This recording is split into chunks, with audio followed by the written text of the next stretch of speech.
Sometimes a single story can make us reflect on things we rarely speak about out loud. This story is about choice, about fear, and about the moment when the past suddenly catches up with us, where we least expect it. Get comfortable, turn the sound up, and let's dive into this story together. The first time Master Caleb Dent noticed that someone was missing, it was not because of the silence, it was because of the sound. The bell on the back porch screamed 3 times into the gray of dawn, a harsh, familiar metal cry that belonged to the plantation, as much as the live oaks and the warped boards of the veranda. The echo rolled across the yard over the slave cabins, through the tangle of trees down by the creek, and back to the big house, like the place itself answering. Bodies stirred in the quarters at once. The yard filled slowly with movement, dark shapes emerging from doorways, bare feet on hard earth, low voices murmuring, chains clinking softly as men and women stepped into their places. Caleb stood on the back porch with a tin mug of coffee in his hand, and the weight of routine settled over his shoulders like a coat he had worn all his life. He did not count heads, not at first. He listened. The sound of morning roll call had its own pattern, carved into his bones by years of repetition. Measured breathing, the scuff of heels, short coughs, the faint jingle of links when someone shifted weight, an occasional baby's stifled cry, a nervous laugh cut off halfway. Behind it all, the low, vague hum of fear and resignation, like wind far off through trees. Today there was a hole in that pattern. It was small at first, like a skipped beat in a song, something that should have been there and wasn't, a cough that did not come, a chain that did not chime where it usually did. The skin between Caleb's shoulders tightened. He squinted into the half-light, annoyed with himself. He'd spent too many nights awake lately, reading newspapers from Richmond and Washington until the words blurred and his vision crawled. Men he knew, men he'd met once at a dinner, men he'd only heard of, were suddenly in print with titles beside their names: general, senator, traitor, hero, depending on which paper you picked up. He'd dreamed of maps and lines and flags until they all ran red. The yard slowly came into focus. Ezra, the overseer, stalked in front of the assembled slaves with a whip coiled loose in his hand, his raw-boned face already flushed with a morning temper. The men stood in front, shoulders rough with old labor, some in ragged shirts, some bare-chested despite the chill. Behind them, the women, skirts patched a dozen times, scarves tied over hair against dust and sun. The children huddled at the rear, some rubbing sleep from their eyes, others staring fixedly at the ground as if they'd learned already that looking up invited trouble. "Line up!" Ezra barked again, though they were already in lines. "Eyes front!" Caleb brought the mug to his mouth, the coffee so bitter and dark it puckered his tongue. His gaze moved down the front row, more from habit than true attention. There was Samuel, tall and stooped. There was Ben with his crooked nose. There was old Mariah's boy. There was not Ezra, Caleb said quietly, not lowering the mug. The overseer half-turned. "Yes, sir. How many?" Ezra licked his lips, eyes darting over the rows. "We're short ones, sir." Caleb waited. "Samson," Ezra added. "Big fella from the 3rd cabin, worked the back cotton rows. Came in with the batch from Natchez 2 summers ago." As he said the name, the missing sound slotted into place in Caleb's mind. Samson's cough. 2 rough barks, always right after the bell, like a punctuation mark on the morning. It had been part of the sound of this yard for months. Today, the air had gone past the moment where those barks should have come, and they had not. Caleb realized now that his ear had been straining for them without his knowing. "Short," he repeated, tasting the word like something gone off. "Yes, sir," Ezra said. "He answered roll call last night. Lights out at the usual time. Come morning, his bunk's empty." "Gate?" Caleb asked. "Chained, same as always. Dogs never raised a peep." Ezra shifted his weight. Could be he slipped off quiet. Could be he's hiding. Could be you weren't watching. Caleb cut in. Ezra's jaw twitched. No, sir. I watch 'em. Caleb stared over the rim of his mug at the line of faces. Some wouldn't meet his eye. A few did. Quick flickers that darted away the second he focused. We have no runaways on my land, Caleb said, his voice low but carrying. We have property that knows better. If he's gone, I want to know how. If he's hiding, his fingers tightened on the mug. I want him dragged into the light. Yes, sir, Ezra said. Search the cabins, Caleb ordered. The smokehouse, the barns, the fodder stacks. Check the ditch by the road, the creek. If some fool killed him and thought to hide it, I'll know. He let his gaze drift across the yard. And whoever helped him run will wish they'd followed. A ripple passed through the assembled slaves. So subtle most white men would have missed it. A tightening around mouths, a quick flash of whites of eyes, shoulders shrinking in on themselves. Caleb drank, though the coffee was lukewarm. The tension in his neck pulsed with each heartbeat. The back door creaked softly behind him. Caleb, Eliza's voice came, rough with sleep yet musical beneath it, like there was always a song hidden behind her words somewhere. He did not turn at once. He knew from feel the way she would look, dark hair unbound and falling in waves to her shoulders, the thin robe cinched too loosely, her bare feet, making him grit his teeth because every carpenter's nail on this porch had a mind of its own. It's early for you, he said. Go back inside. He half turned then, enough to see her sideways. She was framed in the doorway's shadow, one hand on the jamb, the other wrapped around a small muslin pouch, tied neatly with string. Her eyes, still blurred from sleep, sharpened at once as they took in the yard. The lines, the stiff set of his shoulders. Something's wrong, she said. It was not a question. One's missing, Caleb said. Samson. Her fingers tensed around the pouch, the smallest shift. Most people wouldn't have seen it. He did. Did he run? She asked. He didn't go through the gate, Caleb said. Dogs slept. Ezra swears he was at lights out. Then maybe he's ill, she said. In the quarters, it happens. Ezra will find out, Caleb said. This isn't breakfast talk. The edge in his voice was sharper than he'd intended. Eliza's mouth tightened a fraction, then relaxed. She stepped out anyway, ignoring the cold boards under her feet. You're pale, she said, and you didn't sleep. I slept, he said. Poorly. She came closer, lifting the pouch a little. You woke twice. You were talking the second time. I don't talk in my sleep, Caleb said. You do now, she answered softly. Since the letters started coming. Since you began keeping a pistol under the pillow. He looked at her then, properly. What did I say? She hesitated, her gaze flicking down to the knot of the pouch string, then back up. Names, she murmured. Mostly. Some I know, some I don't. Names of whom? He pressed. Men, she said. Boys. Once you whispered a woman's name. Once you were only saying stop over and over. His throat felt dry. He took another swallow of coffee he didn't want. You and your herbs, he said roughly. Maybe I ought to stop letting you dose me. That would help neither of us, she said without heat.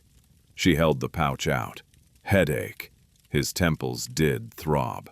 The light felt too bright. The sounds too loud and too thin at the same time.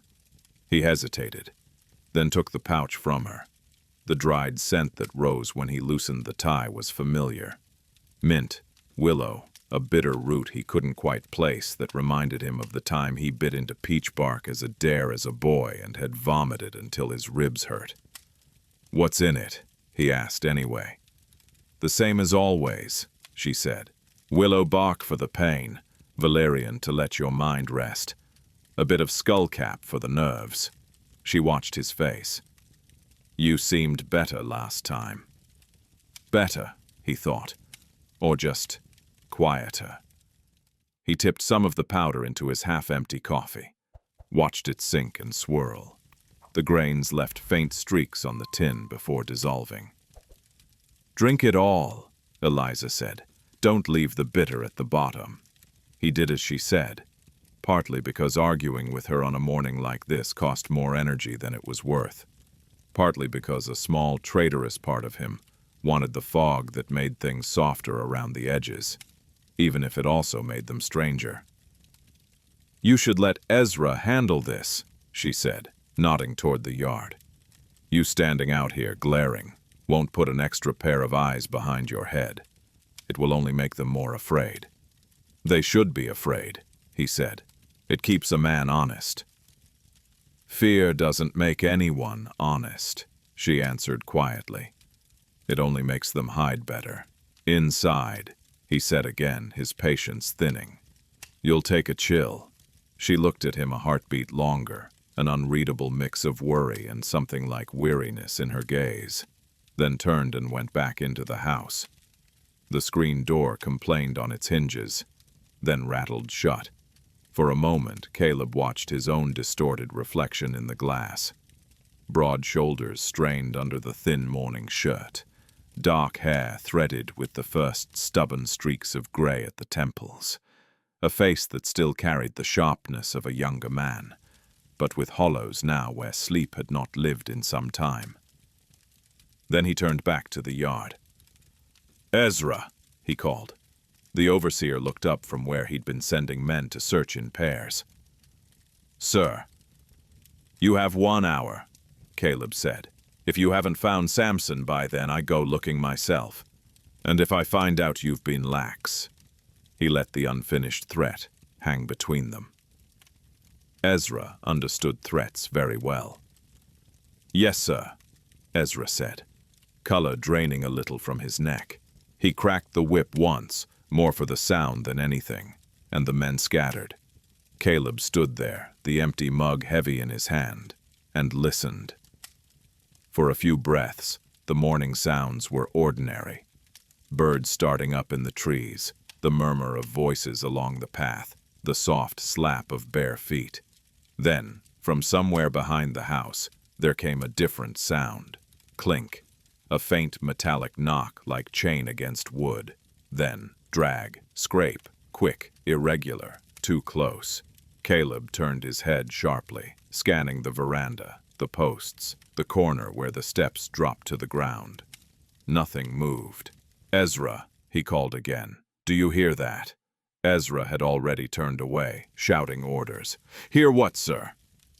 The sound had stopped. The yard was as it had been, if a little quieter now, as if waiting for something. "Nothing," Caleb said. The headache pushed harder at the backs of his eyes. He pressed thumb and forefinger to the bridge of his nose, felt the faint tremor in his own hand. He told himself it was only lack of sleep. They found Samson less than an hour later. They did not bring him back. They brought word. By then, the sun had burned off the last scraps of mist. The yard was bright and unforgiving. A few women had gone back to the cookhouse under orders, smoke already curling from the chimney there as breakfast for the White House was prepared. Children were being herded toward the patch of ground behind the cabins where they were expected to occupy themselves without making too much noise.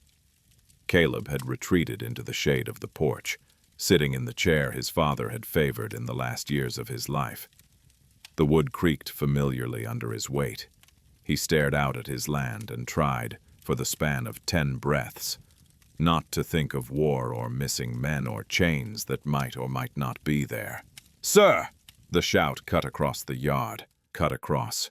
He looked up to see Ezra coming at a half-run from the path that led toward the creek, dragging someone small beside him by the arm. It was Daniel. The boy looked even smaller than usual, his eyes too wide in his gaunt face, his shirt hanging off one shoulder, where Ezra's hand had tugged it crooked. Caleb stood as they reached the steps. "Explain," he said. "Found him, sir," Ezra panted. Sweat slicked his forehead, darkening his hair at the temples. "Down by the bend, the boy here." He gave Daniel's arm a sharp shake. "Near. Tripped over him."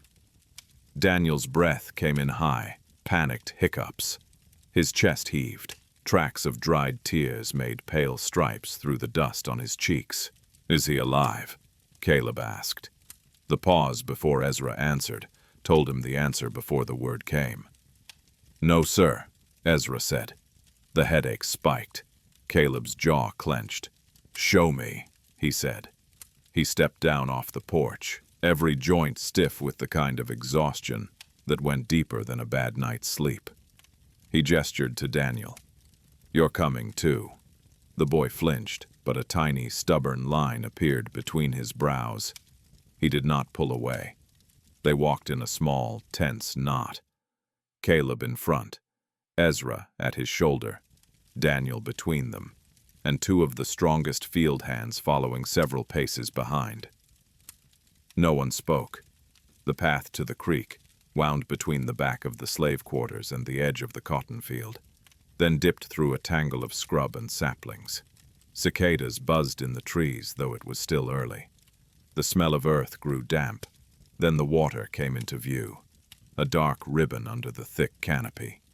It should have smelled like sugar and mud and leaves. It smelled like rot. Caleb recognized that scent. He'd smelled it on animals that had died in the brush and gone undiscovered for days.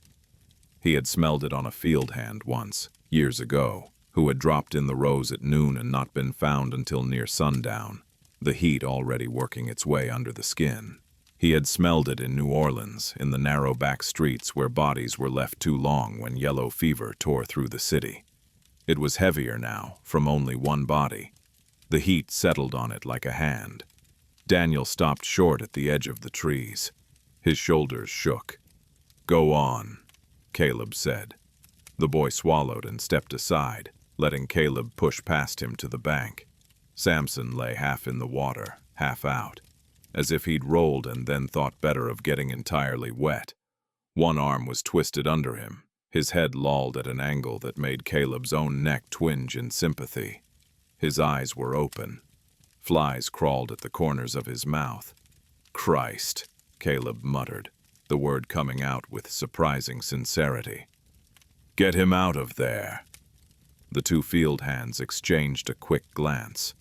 Then, careful to touch as little of the swollen flesh as possible, they stepped into the shallows and hauled Samson up onto the bank.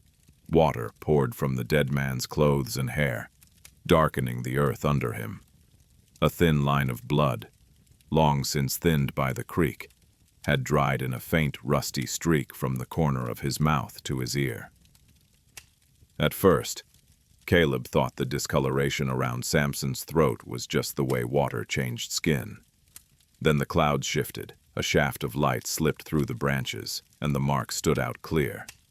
A dark band around the neck just above the collarbone. Narrow, precise, uneven at one spot where the knot must have bitten deeper. A rope mark. Ezra crouched, spat once into the mud to clear his mouth of whatever taste had risen there, and peered closer. "He didn't drown," he said. "No," Caleb said stiffly. "He was pulled," Ezra said, making a short, horizontal gesture with his hand just under his own chin. "Before he hit the water, or after, hard to say." "We don't need to be delicate," Caleb said. His voice sounded distant to his own ears. "He was strangled. Someone put a rope around his neck and ended him." One of the field hands shifted his weight, the mud sucking at his bare feet. "Sir," he muttered, too low. Caleb's head snapped toward him. "What?" The man swallowed. "Begging your pardon, Master Caleb. It's just, ain't never seen no one done up like this out here. Men take whipping, men fall in the rows, men break a bone. But this looks like someone meant it." Caleb finished for him. The man's eyes dropped at once. "Yes, sir." The sound of the creek filled the pause. The water nudged at the bank, lapped softly at the reeds, whispered over stones. Under it, just barely, Caleb heard another sound. Clink, drag, scrape. His heart stumbled. His gaze jerked to the trees behind them, to the line of brush further down where the path bent out of sight, to the tangle of roots on the far bank. Nothing moved. "Did you hear that?" he asked abruptly. Ezra glanced up, blinking sweat out of his eyes. "Hear what, sir?" Caleb's skin crawled. Nothing. The sound had vanished, if it had been there at all. He forced his attention back to Samson's face. The man's features, which in life had always seemed slightly pinched and wary, had smoothed in death into something almost blank. There was no peace there, no horror either, just an absence. "Did he have enemies?" Caleb asked. Ezra frowned. He was quiet, kept mostly to himself, did his work, ate his share, didn't sass, didn't try to run. If he had troubles, he kept them in. "Quiet men sometimes have the worst things in their heads," Caleb said. He straightened, the movement sending a fresh throb through his skull. He turned to Daniel. "You found him." The boy's mouth opened and closed like he'd forgotten how to form words. His eyes flicked from Samson's body back to Caleb's face and then down again. "Answer," Caleb said, not unkindly but without any softness. "You were the first to see him." "Yes." "Yes, sir," Daniel whispered. His voice sounded as if it had been scraped raw from within. "You see anything else?" Caleb stepped closer. The boy smelled of wood smoke and fear. "Anyone else? Any tracks?" "No, sir," Daniel said. He was layin' there, like that. I dropped the bucket. I run back." "You hear anything before you saw him?" Caleb pressed. "Voices, footsteps." Daniel swallowed. A tiny muscle jumped in his jaw. "I heard something, sir," he said. "Last night, before bell, in the dark." Hair rose slowly on Caleb's arms. "What did you hear?" he asked. Daniel's eyes flicked to Ezra and back. He took a shaky breath. "Chains," he whispered. Like somebody walking where nobody walk at night. Like dragging on the boards, close to our door. But when I looked, it was just..." He licked his lips. "Just dark." "Why didn't you say something?" Ezra snapped. "Boy, you hear that and you keep your fool mouth shut." "I thought..." Daniel's shoulders hunched. "I thought it was maybe just the wind, or a dream." Caleb's temples pounded in time with his heartbeat. "Did anyone speak?" he asked quietly. "Did you hear a voice?" Daniel squeezed his eyes shut for a moment, then opened them again. "I heard a man," he whispered, "out in the yard, saying a name, but I couldn't catch it right. Sounded like it was coming through water. Then it stopped." "A name," Caleb repeated. "Whose?" "I don't know, sir." "Did it sound like me?" Caleb asked, before he could stop himself. Ezra gave him a startled look. Daniel's head jerked up. For the first time since they'd left the yard, the boy looked straight at him. "Yes, sir," he said, so soft Caleb almost missed it. "Sounded like you." The world tilted a fraction. The ring of trees around the creek seemed to lean in. "That's nonsense," Ezra said quickly. "Master was in his bed. Ain't that right, sir?" "Of course I was in my bed," Caleb said. The words came out sharper than he meant. "You think I tramp around my own yard at night without reason?" "No, sir," Daniel whispered, dropping his gaze again at once. Caleb rubbed the back of his neck. His fingers came away damp with sweat. "Bring him up," he said. "We'll not leave him for the animals." Ezra gestured. The field hands grunted and hefted Samson's heavy corpse between them, one under the arms, one at the knees. The dead man's head lolled, his slack jaw swinging with each jolt of their steps. As they turned back toward the path, the faintest sound reached Caleb again. A light, dragging clink. It seemed to come from just behind him, near the tangle of roots that knifed down into the water. He spun. There was nothing there but a scrap of cloth, snagged on a branch. A piece of coarse brown shirt, soaked and dark. It fluttered once in the slight breeze like something trying to wave him closer. He stepped to the very edge of the bank, boots squelching in the mud, and peered down. The water slid by, slow and opaque. He saw his own reflection there, warped and broken by ripples. His face, his shoulders, the hint of the big house behind him, and, for a heartbeat, just behind his reflection, he thought he saw another shape. A man's dark face with eyes rolled back white, a mouth opening as if to speak. The headache flared so bright, he winced. When he blinked, the water held only his own distorted features. "Sir," Ezra called from the path, "we best get him in the ground 'fore the sun's high." Caleb forced his feet to turn.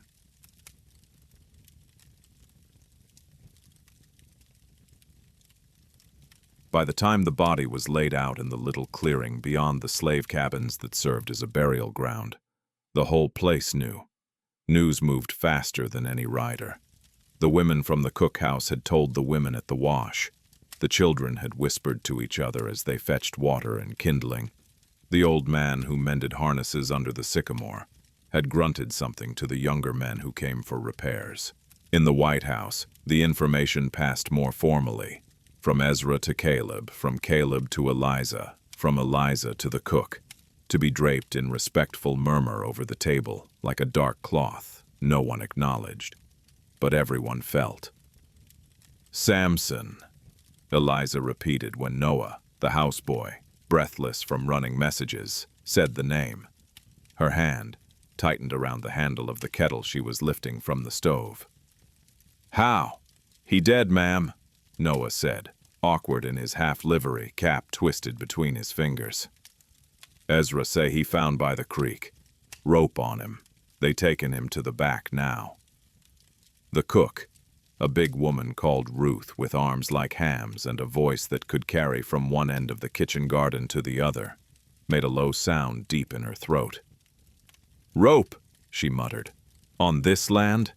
Ain't we got enough ghosts walking as it is?" "Ruth," Eliza said warningly. "Careful."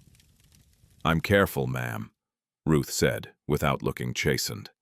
"I'm careful every day I wake up. I'm just saying. You hang a man in the trees round here, he don't never quite leave. He hang in the air a long time." Eliza set the kettle down with too much force. Tea slopped over the rim into the saucer. "You have work," she said sharply. "Master Caleb will be wanting his breakfast." "Yes'm," Ruth said. She went back to beating eggs with more vigor than necessary, muttering under her breath in a language that was not English. The words like small stones clicking together. Noah slipped out, his news run complete for the moment. Eliza wiped the spill from the saucer and stared at the swirling surface of the tea for a long time. "Rope," she echoed under her breath. Her thumb rubbed unconsciously at the inside of her left wrist, where, long ago, a different kind of mark had once sat, faint as breath now but never wholly gone. On this land. Caleb did not go to the clearing. Masters did not attend the burying of slaves. There was nothing in law or custom that said they could not, but there was something in the air, in the way necks bent and hands moved, that did not welcome white eyes. Instead, he went to his study.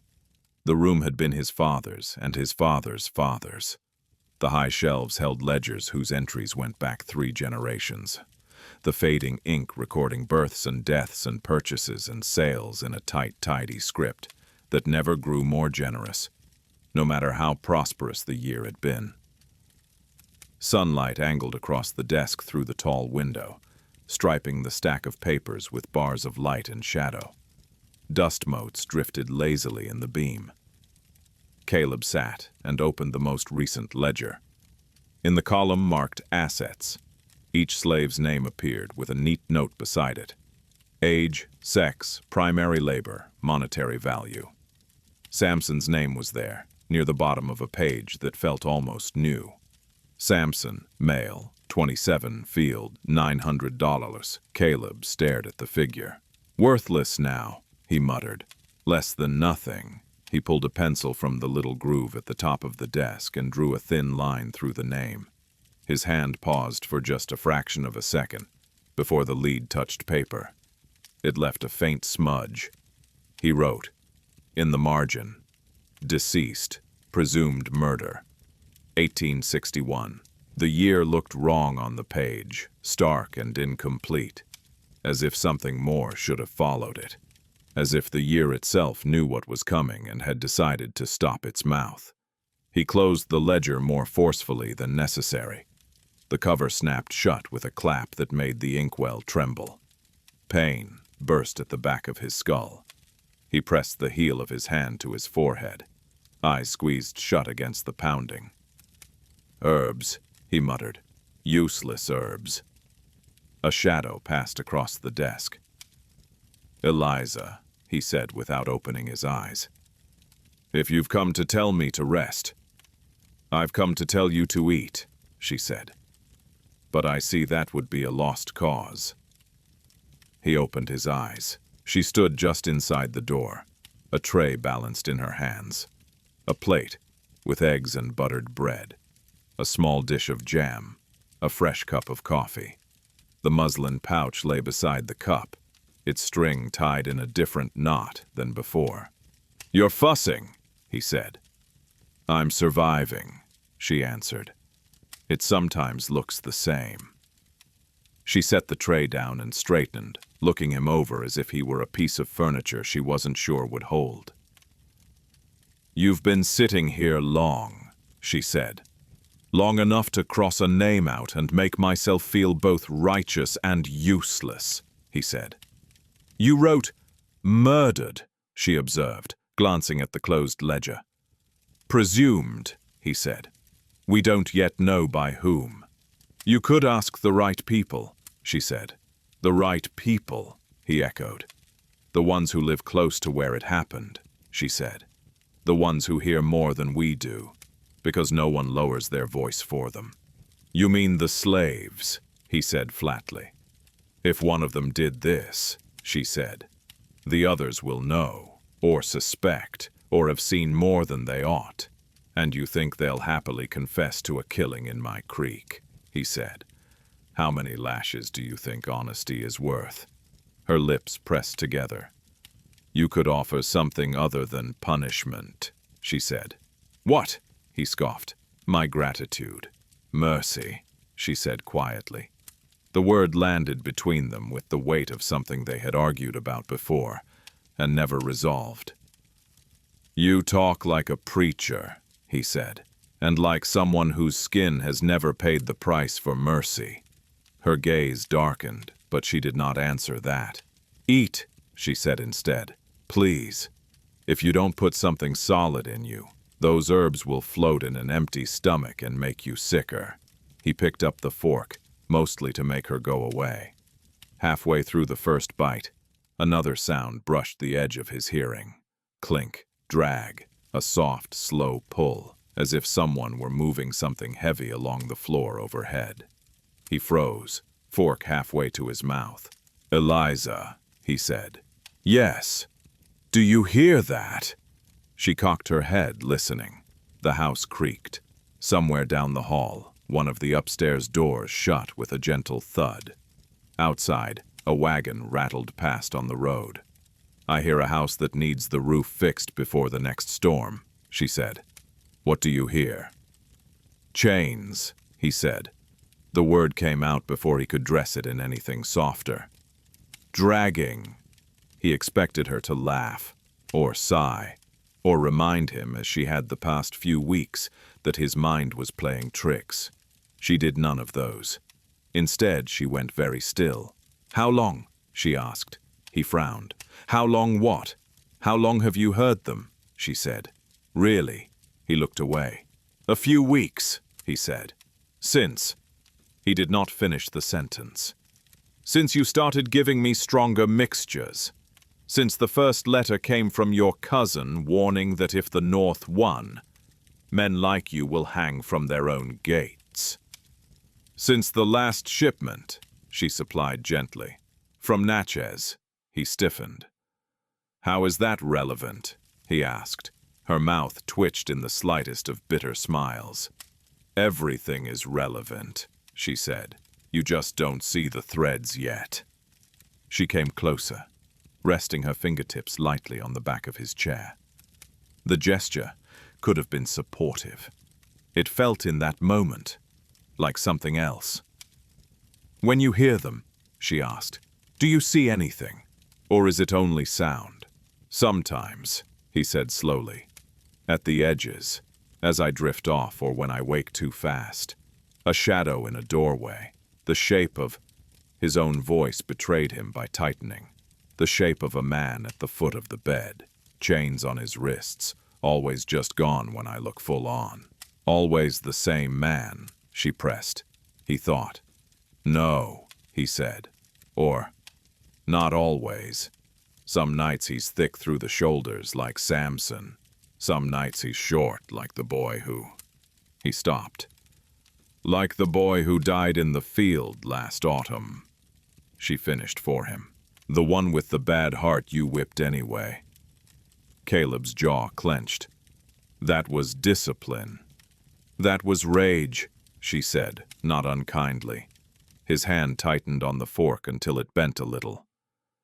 You think these are ghosts, he said. Come to lecture me on proper management. I think, she said, that something in this house is tired of being quiet. Before he could answer, there was a rap on the study door. Sharper, more hesitant than Eliza's. Come, Caleb called, grateful for the break. The door edged open. Daniel slipped in, hat held tight in both hands, knuckles pale. Sir, he said. Caleb blinked. What are you doing in my house? He demanded. Eliza stepped slightly aside, but did not leave. Ezra sent him, Daniel said quickly. Said Master might want to ask me more. About this morning. Caleb shot a glance at Eliza. She lifted one shoulder. Step in, Caleb said. Close the door. Daniel did, shoulders shrinking as the paneled wood thudded shut behind him. His eyes flicked to the bookshelves, the portraits on the wall, stern dents of past decades staring back at him from heavy frames. Then back to Caleb. Stand there, Caleb said, pointing to a spot on the rug about 3 paces from the desk. Daniel obeyed. How old are you? Caleb asked. 10, sir, Daniel said. Maybe 11. Maybe, Caleb repeated. Daniel's mouth twisted. Ain't got a paper says for sure, sir. Eliza made a small sound under her breath. Last night, Caleb said, shelving that irritation. You said you heard chains and a voice. Yes, sir, Daniel said. I ain't lying. Describe it, Caleb said. The sound, exactly. Daniel's fingers dug into his cap. Like somebody taking a slow step, then dragging something heavy hind 'em, he said. Not like the big chains on the wagons. Softer, closer, like when you told 'em to chain Samson and them 2 new men together last month, sir. That kind. Caleb's throat felt suddenly thick. And the voice, he said. Daniel swallowed. It was low, he said. Like when you mad but trying not to shout. Couldn't catch the words. Just one name, over and over. Like you was calling somebody to come out. To come out, Eliza repeated, her tone unreadable. Yes, ma'am, Daniel said. Sounded like that. And you thought it was Master, she said. Yes, ma'am, Daniel said with miserable certainty. Sounded like him. Sept, he darted a glance at Caleb. Sept wrong. Wrong how? Caleb asked. Like, Daniel's brow furrowed. Like your mouth saying it, sir, But somebody else pulling the words. A chill clenched Caleb's spine. That's nonsense, he said, a little too fast. Voices are voices. Boys' ears play tricks in the dark. I know Master's voice, Daniel said stubbornly, then flinched at his own boldness. Silence stretched. Why did you really come here? Caleb asked. Ezra could have asked you his questions outside. You're not fool enough to walk into the house unless someone told you to. Daniel's fingers twisted. For a moment, he looked like he might lie. Then some small piece of defiance in him rose, fragile but real. I wanted to ask you, sir, he blurted, if I'm going to get whipped for finding him. Caleb blinked. For finding him. Yes, sir, Daniel said. Sometimes when bad things happen, folk get beat 'cause they the first ones see it. Eliza inhaled sharply, a sound like a thin blade being drawn. Caleb stared at the boy. Suddenly, inexplicably, a memory surfaced. Him at 10, standing in his father's shadow as one of the yardmen bled on the ground. His father's voice saying, "You don't let them see it move you. They smell that, like dogs." "No one will whip you for carrying news," Caleb said slowly. "You did what you were told to do. You did right." Color rose, faint and surprised, in Daniel's cheeks. "Yes, sir," he said, almost too softly to hear. "You'll tell Ezra I said as much," Caleb added. "If he lays a stripe on you for this, he answers to me." "Yes, sir." Daniel shifted his weight, then blurted, "And if it weren't you, sir, in the yard, then maybe something else walking with your voice." "Daniel!" Eliza said sharply. The boy's eyes went wide. "I'm sorry, ma'am, I hear old Josiah talk about spirits that take a man's face, wear him like... That's enough," Caleb snapped, the sudden flare of anger like a match to dry tinder. "I'll not have that kind of talk in my house. Get back to your mother. Stay where Ezra can see you. And if I hear you spreading tales about spirits with my voice, I'll reconsider my mercy." Daniel swallowed hard. "Yes, sir," he whispered. He backed toward the door, fumbling for the handle without taking his eyes off Caleb, as if he half expected the man behind the desk to turn into something else if he blinked. When the door clicked shut behind him, the room felt smaller. Eliza exhaled slowly. "You frightened him," she said. "I'm not here to soothe children's nightmares," Caleb said. "I have a dead man and a yard full of nerves." "And a voice that walks the night without you," she murmured. He glared at her. "You believe this," he said. "I believe Daniel doesn't gain anything from lying," she said. "And I believe you don't remember half of what you do between sundown and dawn." "You think I killed him?" Caleb said, half a sneer, half a real question. Eliza's eyes met his, held. "I think," she said, "that there are pieces of you you've chosen not to know, and that those pieces may be doing things your daylight hours can't excuse." The headache flared again, sharp as lightning behind his eyes. His hand groped blindly for the muslin pouch. "Eliza," he said. "More." She hesitated. "You've had enough for today," she said. "Too much, and you'll sleep 12 hours and wake sicker." "Then I'll sleep 12 hours, he snarled. "At least there'll be no chains in my head that way." Her jaw worked. She took the pouch, measured out a smaller pinch than before, and stirred it into the coffee. The liquid swirled, caught the light, then settled dark again.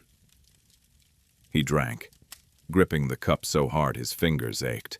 The herb's taste was stronger this time, or maybe his tongue was more sensitive to their bitter root. As he swallowed, a flicker of memory flared and vanished. His own hands on rough rope, a man's hoarse breath in his ear, the hard knot of a tree root under his boot as he pulled. Then nothing. He realized he was staring at the far wall so hard his vision had blurred. "Caleb," Eliza said softly. "Look at me." He did. Her face seemed both too sharp and far away. The line of her jaw, the faint dusting of freckles across the bridge of her nose he'd never commented on, because they'd come from the side of her family. No one mentioned aloud. The eyes that were not quite the same color as his. Not quite the same color as her father's. "You need to rest," she said. "Lie down before you fall down. I have no work in this room will turn back the clock on that man's death," she said. "No ledger will tell you who held the rope. Go upstairs, sleep, let your mind—" She touched the side of his head lightly. "Untangle itself a little." He wanted to protest. The room swayed slightly when he stood. He did not protest. She walked beside him down the hall, up the front staircase, past portraits that watched with cold oil eyes. The house creaked as it always did. Boards shifting, pipes ticking, the distant thumps of feet on servants' stairs. Someone closing a door. He could not tell now which sounds were outside and which were inside his own skull. At the top of the stairs he paused, fingers gripping the banister. "Eliza," he said. "Yes." If I was out last night," he said, the words slow and sticky, "you'd have known." "Yes," she said, "and you would have stopped me." She was quiet for a beat. "I would have tried," she said. It should have been a comfort. It was not. He let her steer him into their bedroom, the curtains already drawn halfway against the rising heat. The bed looked like an island. He sank onto it, boots and all. Eliza bent and tugged the boots off one by one, her movements efficient, almost indifferent. "You remember when we married," she said, as if making conversation to keep him awake long enough to get him settled. "Your father told mine you'd make a good husband because you were steady, reliable, a man who knew his own mind." Caleb made a vague noise. The mattress dipped under his weight. The room seemed to tilt. "He was half right," she said. "You are steady, reliable in some things, but you don't know your own mind. You've spent too long letting other men fill it." He tried to frown. His face felt heavy, as if gravity had grown stronger for him alone. "Sleep," she murmured. "Let the herbs work." "What work?" he mumbled, the words thick. "To make me forget, or to make me remember." Her hand, cool and smelling faintly of sage and something darker, brushed across his brow. "Both," she whispered. "In the right order." Her voice was the last thing he understood. As he slipped under, somewhere between consciousness and whatever lay beneath it, the sound came again, clear as if a door had opened right by his ear. Clink, drag, a rough exhale, the creak of wood under a heavy weight, and his own voice, low and strained, saying a name. Samson. Not as he would have said it in the yard, clipped and impersonal, but drawn out, almost pleading. In the dark, that was not quite sleep. Something shifted. He was walking. The ground under his feet was not the polished hall floor of his house, but packed dirt. Cold, even through his boots. The air was thick and damp, smelling of river and rot and sweat. Around him, shapes loomed. Cabins, their doors nothing more than black rectangles cut into blacker walls. No lamps burned, no stars showed through the low clouds. The only light came from somewhere behind him, a weak, sour glow that barely reached the edges of his vision. He heard the sound of chains, not the faint, half-imagined clink from the study, but a real, weighty drag. Links scraping wood, snapping once when slack ran out. He turned his head. A man walked beside him. For a heartbeat, Caleb thought it was Ezra. The broad shoulders, the set of the jaw. But when the figure came into focus, the skin was dark, the eyes deeper, the mouth set, not in authority but in a tight, fearful line. Samson, alive, breathing hard. Sweat beaded on his forehead despite the cool night air. A metal cuff circled his left wrist, a chain trailing from it to Caleb's own hand. He looked down. His fingers were wrapped around cold iron. The chain's weight pulled at his arm with each step. The links rattled softly. "Please, master," Samson said, voice low and rough. "Ain't done nothin'. Don't need to." "Quiet," Caleb's voice said. Not from his own mouth, which felt strangely slack, but from somewhere just behind his ears, like a thought spoken aloud. They reached the edge of the yard. Trees loomed ahead, their branches like grasping hands.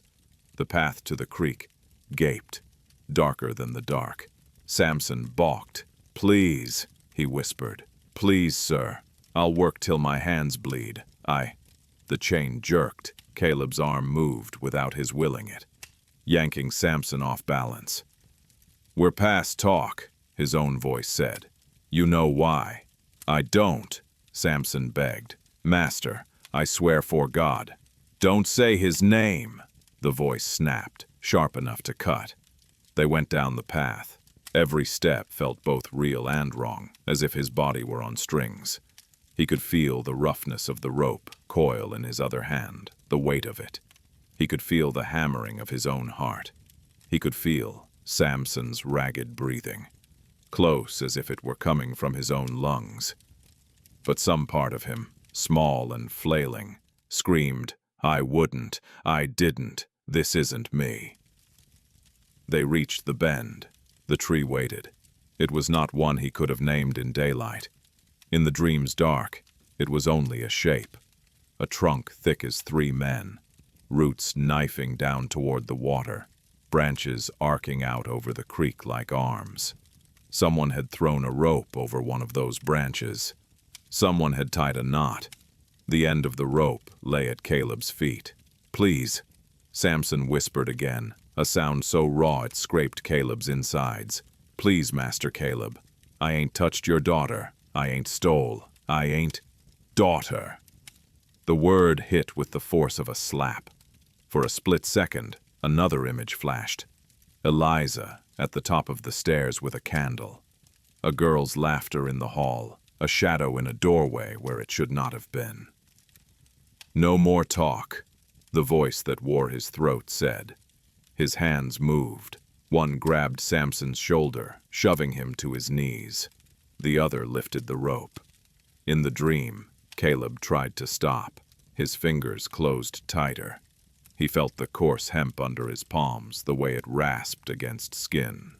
He looped it around Samson's neck, the man's breath, hot and frantic on his wrists. Chains clinked. Somewhere behind him, someone laughed, or wept, or both. "Please," Samson choked. "Please, I'm begging you." "You should have thought of that before," the voice said. The rope went tight. Samson's hands flew to his throat, fingers clawing, nails scraping his own skin. His eyes bulged. The whites shone even in the dark. His legs kicked, heels gouging furrows in the mud. Caleb's arms strained, muscles burning. It felt like holding onto a plow trying to rip itself out of the ground. His own breath came in ragged gasps. His vision tunneled. "Stop!" Something in him howled, wordless. His hands pulled harder. The chain between his wrist and Samson's arm snapped taut, then fell slack as the man's weight shifted. A sound like a wet, final sigh slid into the air. Then, quiet. The only sound was the soft slap of the creek, and the faint, slow drag of chains, as if someone else, somewhere else, was still walking. Caleb stood there, chest heaving, the rope burning his palms, the dead weight at the other end of it, pressing the air down. "Lord, have mercy," he whispered, but whether it was a plea or a curse, he did not know. The dark around him thickened. The edges of things blurred. From somewhere beyond the tree, beyond the water, a whisper came. "Again," it said. "Or maybe, remember." The words slid into his bones like cold. He woke with a lurch. The ceiling of his bedroom loomed overhead, faintly visible in the weak afternoon light seeping around the curtains. His shirt clung damply to his back. His palms stung. For a moment, he lay completely still, listening. The house breathed its usual creaks. A horse stamped in the yard. Somewhere downstairs a pot clanged. No chains. He exhaled slowly, the breath shuddering. His hands ached. He lifted them. Faint red lines circled both palms, thin, angry, as if he'd spent an hour hauling on rough rope. He stared. A sound came from the hallway. Soft steps, a pause at the door, a shadow under the gap. "Eliza," he called, his voice hoarse. The latch turned. She stepped in, her face composed, her hair now pinned up, her dress changed. Afternoon light cut across her in stripes, kind and merciless both. "You slept," she said. "For how long?" he asked. 3 hours, she said. "It's near 4. It felt like longer, and not nearly long enough. He pushed himself up against the headboard, the room tilting for a moment before settling. She watched him with that same careful, measuring gaze. "Your hands," she said. He looked down again as if seeing them for the first time. The marks had already begun to fade, but they were still visible. "From the rope," he said without thinking. Silence fell like a dropped curtain. Eliza's face did not change much. Her eyes did. "In your dream," she said. He swallowed. "In my dream," he echoed. "What did you dream?" she asked. He opened his mouth. The images swelled up. The dark yard, Samson's breath on his wrists, the weight at the end of the rope, his own voice saying words he hadn't wanted to own. He swallowed them back down. "Nothing," he said. "Nonsense. Fragments. You know how dreams are." Her gaze dropped briefly to his palms, then rose again. "Do I?" she murmured. He dragged in a breath that did not quite fill his lungs. "Eliza," he said slowly, if it were me." Before he could finish, a sound cut through the quiet. From outside, distant but clear, came a thin, wavering wail. It was not the cry of a child this time. It was the sound a woman makes when she learns that the world has taken something from her that she will never get back. Eliza's head turned toward the window, her eyes closing briefly. "They've told his mother," she said. Caleb's mouth went dry. "What's her name?" he asked. Eliza looked at him with a kind of tired astonishment. "You own her and you don't know," she said. "I own too many to remember every—" "Dorothy," she said, cutting him off. "Her name is Dorothy. She has 3 children. One of them now has nightmares about your voice in the yard." The air between them felt crowded, as if the room contained more than 2 people. Caleb swung his legs over the side of the bed. The floor felt cold under his bare feet. "I'm going down," he said. "To do what?" she asked. He paused with his hand on the bedpost. He did not know. To look at the place where the grave would be. To stand at the edge of the circle of mourners and pretend he didn't hear their prayers. To see if the tree in his dream matched anything real. "To be seen," he said at last. She huffed a short, disbelieving breath. "And you think that helps," she said. "I think," he said, "that if there is anything walking my land wearing my face, I need every pair of eyes I can borrow." Something like grim respect flickered there, fleeting but not entirely absent. "Then wash your hands first," she said. "They smell of rope." He flinched. Her gaze lingered for a second longer. Then she turned and left. The door closed behind her with a soft, decisive click. For a long moment, Caleb sat there, feeling the weight of his own body, the awareness of his own breath, the raw throb in his palms. From somewhere beyond the window carried faint on the humid air, came the echo of shovels biting into earth. Clink, drag, scrape. This time, he did not know if it was real. Far behind the house, at the edge of the burial ground where the trees began again, a small figure stood partially hidden behind a thick-trunked oak. Eliza had told Ruth she was going to gather mint. The kitchen garden held plenty, sprouting bright and defiant along the neat rows.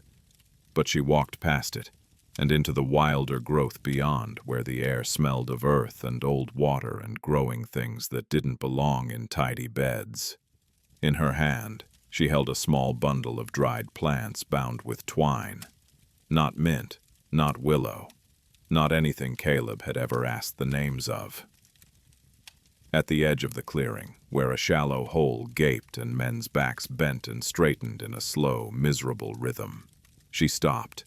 Dorothy knelt in the dust near the grave, her body folded in on itself, her head pressed to the ground, her hands clawing at the dirt, as if she could dig her boy back out of it before he went in. The sound of her keening cut through every other noise, raw and unwavering. The other women circled her at a respectful distance, some murmuring prayers, some swaying barely, as if caught in a wind no one else could feel. No white men were there. No master. Eliza watched from the shadow of the tree, careful not to let her pale dress catch the light. She pressed the bundle of herbs to her chest, feeling the brittle stems dig into her palm through the cloth. Her hand shook. She tightened her grip until it stopped. Worthless, now. She'd heard Caleb mutter downstairs about Samson when he drew that line in the ledger. Less than nothing. She turned the phrase over in her mind like a stone on her tongue. Less than nothing. Someone wept in the clearing. Someone else began to sing, low and fierce, in a cadence that came from oceans away. Eliza listened. Her mind slid back, whether she wanted it to or not, to another room in another house, years ago when she'd first heard the old women on her mother's side talk in low tones of herbs that did more than soothe, that coaxed memory up from where men buried it. Plants that blurred a man's nights, yes, but that also, drop by careful drop, dissolved the walls he'd built between what he'd done and what he chose to know of himself. Why would we give them such things? She had asked, young and horrified, the first time she heard the word. Datra whispered, with a mixture of fear and respect. Not for them, her grandmother had said, her voice as rough as root bark. For us. Sometimes a man don't see the ghost of what he done till he's standing right up against it. Sometimes you gotta lead him to it. Slow, so he feel every step. Eliza watched the grave deepen. You feelin' it yet? She whispered, so low that even the wind did not bother to carry the words. Caleb Dent, you feel the rope in your hands. She raised the little bundle of dried plants to her lips, brushed them with a kiss, like a promise, then tucked them back into the pocket hidden in her skirt. From where she stood, if she shifted a little to the left, she could see the back of the big house through the trees. A pale shape, solid and oblivious against the dark green. Somewhere in there, he stood at a window, or at his desk, or on the landing, wondering why his throat ached after he woke, wondering why his palms burned, wondering why his own voice sounded strange to him when he tried it on words like mercy. You will know, she thought, one way or another. You will stand in the place you made, with the people you made it with, and you will see. Dorothy's wail rose again, ragged and relentless. Eliza did not cry. Her tears had been spent years ago, in a back room where no one had come when she called a name until it broke in her mouth. She stepped a little deeper into the shade of the tree. Hidden, her face calm, her hands steady around the bitter herbs that would, drop by drop, strip the lies from her husband's nights. From this distance, no one saw her. From this distance, she could watch him come apart. Piece by carefully loosened piece. And at the end of it all, when the chains he'd dragged for years finally closed in a full circle around him, she would be there, just far enough away that he could see her and understand. Not a monster, not a savior, something colder. A woman who had learned the old ways too well to let a man's sins stay buried. For now she listened to the shovel's rhythm. Clink, drag, scrape. By the next morning, the story had already grown teeth. It passed from cabin to cabin in low, urgent voices, changing a little with each telling. Samson with his eyes open under the water. Samson with his tongue black and swollen. Samson with his feet not touching the ground. By the time the bell screamed again at dawn, half the quarters had decided that no ordinary hand had done it. Caleb felt all of that before he saw a single face. The hum in the yard was different. Not just fear, not just the dull resignation he was used to. A sharpness under it now like the air before lightning. He stepped out onto the porch with his coffee, and the remnants of sleep clinging to him like cobweb. He had not taken Eliza's herbs when he finally lay down. He had stared at the ceiling until the lines blurred and the room tilted, then drifted into a thin, scared kind of sleep that broke at every creak of the house. No dreams he could hold on to, only flashes of dark and the pressure of a rope in his hands that might have been memory, or might have been his own mind turning against him. "Line up!" Ezra shouted, whip dangling, eyes red-rimmed. "Move!" They moved, slower than usual, shoulders closer together. No one spoke above a murmur. Daniel hovered near his mother, half hidden in the fold of her skirt, until Ezra snapped at him to stand straight. Caleb's gaze slid down the line. The gap where Samson should have been seemed to shout. He stepped forward, boots thudding on the porch boards. "Listen," he said. The murmur died at once. "One of you is dead," he said. "Samson, you all know that. You all know how we found him." A ripple passed through the crowd. Heads ducking, throats working. "He didn't run," Caleb went on. "He didn't fall. He didn't drown. Someone put a rope around his neck." He let the word hang. "Rope. On my land. Under my roof. Under my name." He felt Eliza behind him, in the shadow of the doorway. He did not turn, but he knew she was there by the way the hair on the back of his neck noticed. "I will not have that," he said. "I will not have men settle in scores in the dark and call in it justice. I will not have my property killed without my say-so." At the edge of the line, Ruth made a small, incredulous sound. He pretended not to hear it.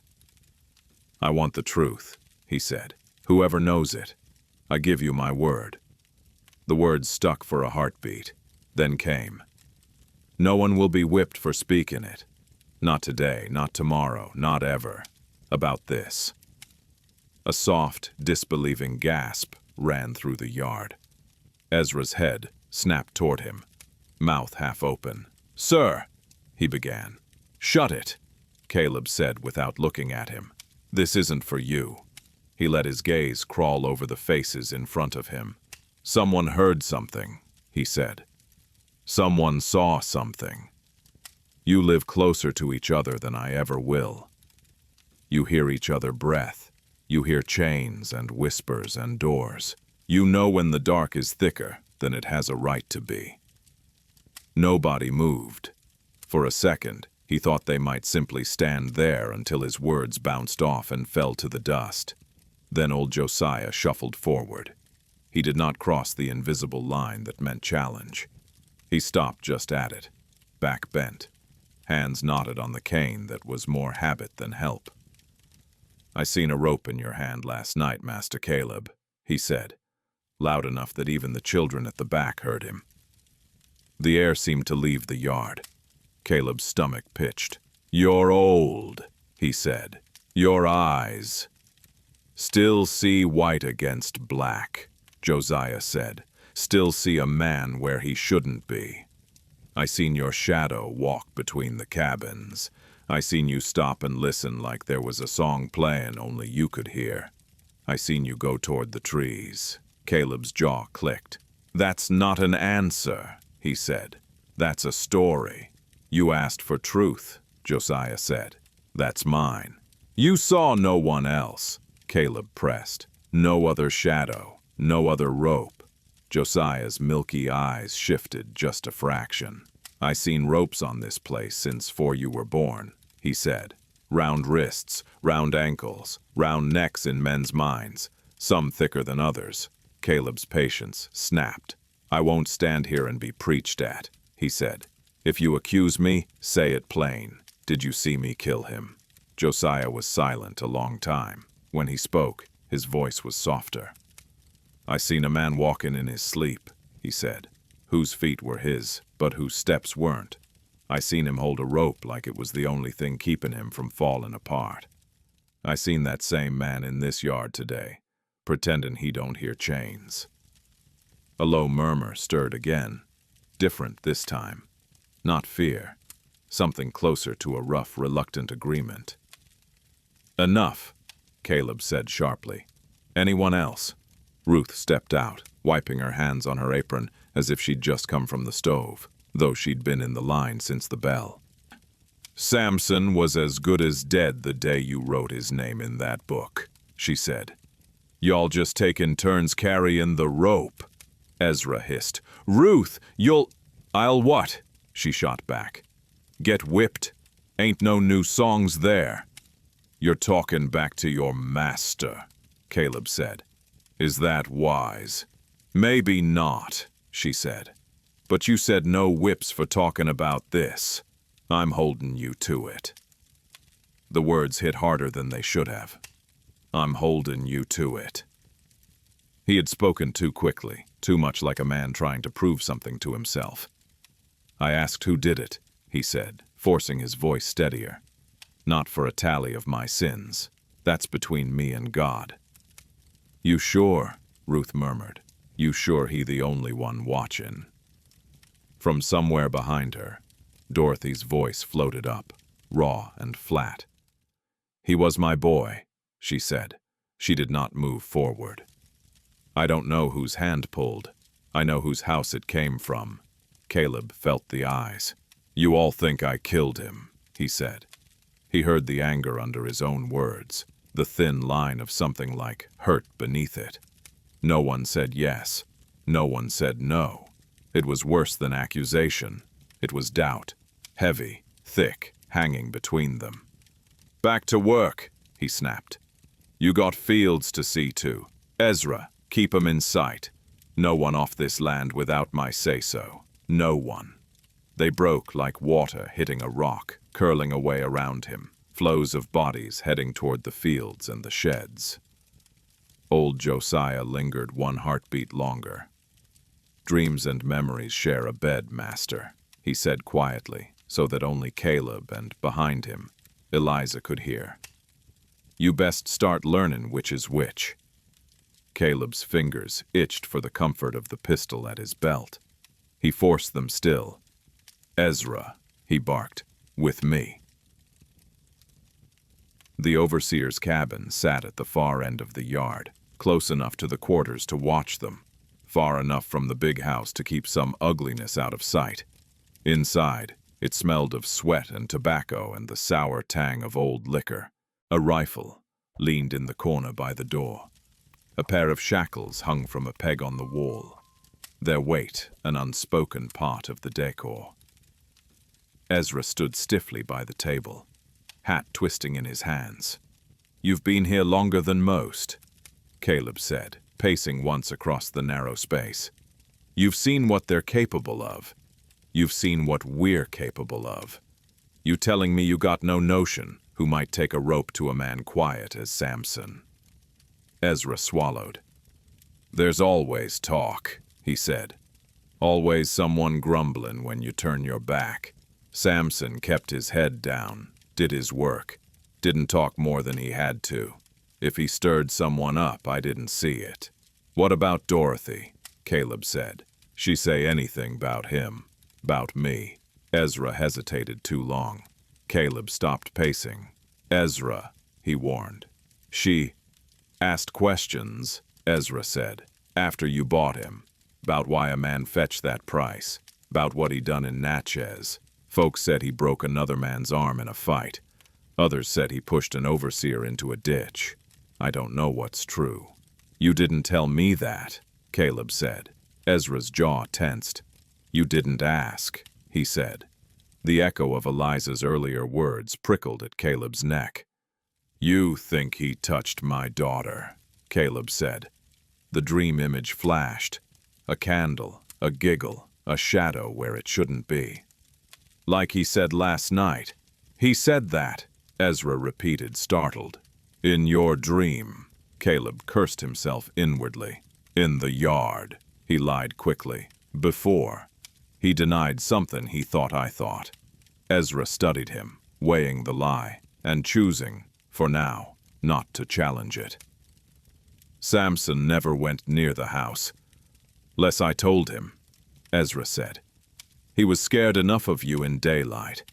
Didn't strike me as fool enough to go prowling at night. So what then? Caleb said. You believe these old women when they mutter about haints and curses. You think some ghost walked from Natchez to my creek. I think land holds things, Ezra said slowly. You beat on it long enough, it remember. I seen men that never raised a hand, still managed to kill with what they didn't stop. That what you want to hear. Caleb's hand clenched on the back of the chair. I want to hear who took a rope to my property, he said, and why his voice sounds like mine in a 10-year-old's head.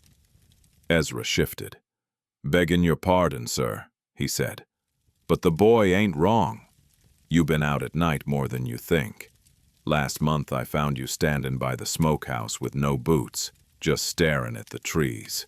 Called your name twice, 'fore you heard. You looked at me like you ain't know where you were.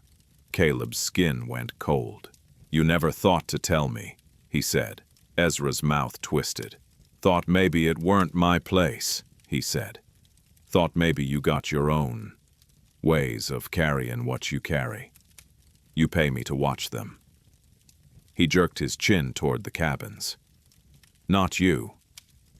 You watch what I tell you to watch, Caleb snapped. If you see me walking in my sleep with a rope, you wake me. You don't stand there and count how many steps I take. Ezra's eyes flicked, just for a second, to Caleb's hands. You sure you want waking? He asked quietly. Some men rip you open if you touch 'em mid-nightmare. Best to let 'em play it out sometimes.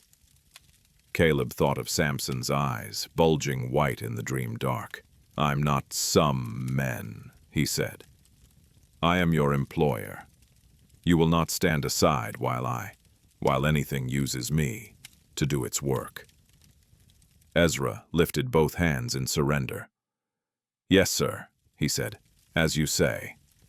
Caleb took a breath that felt like swallowing glass.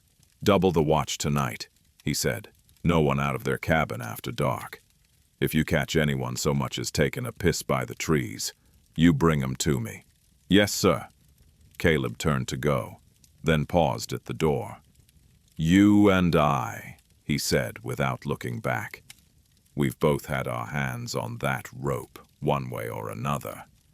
Don't you start pretending you stand outside it. Ezra's laugh was short and humorless.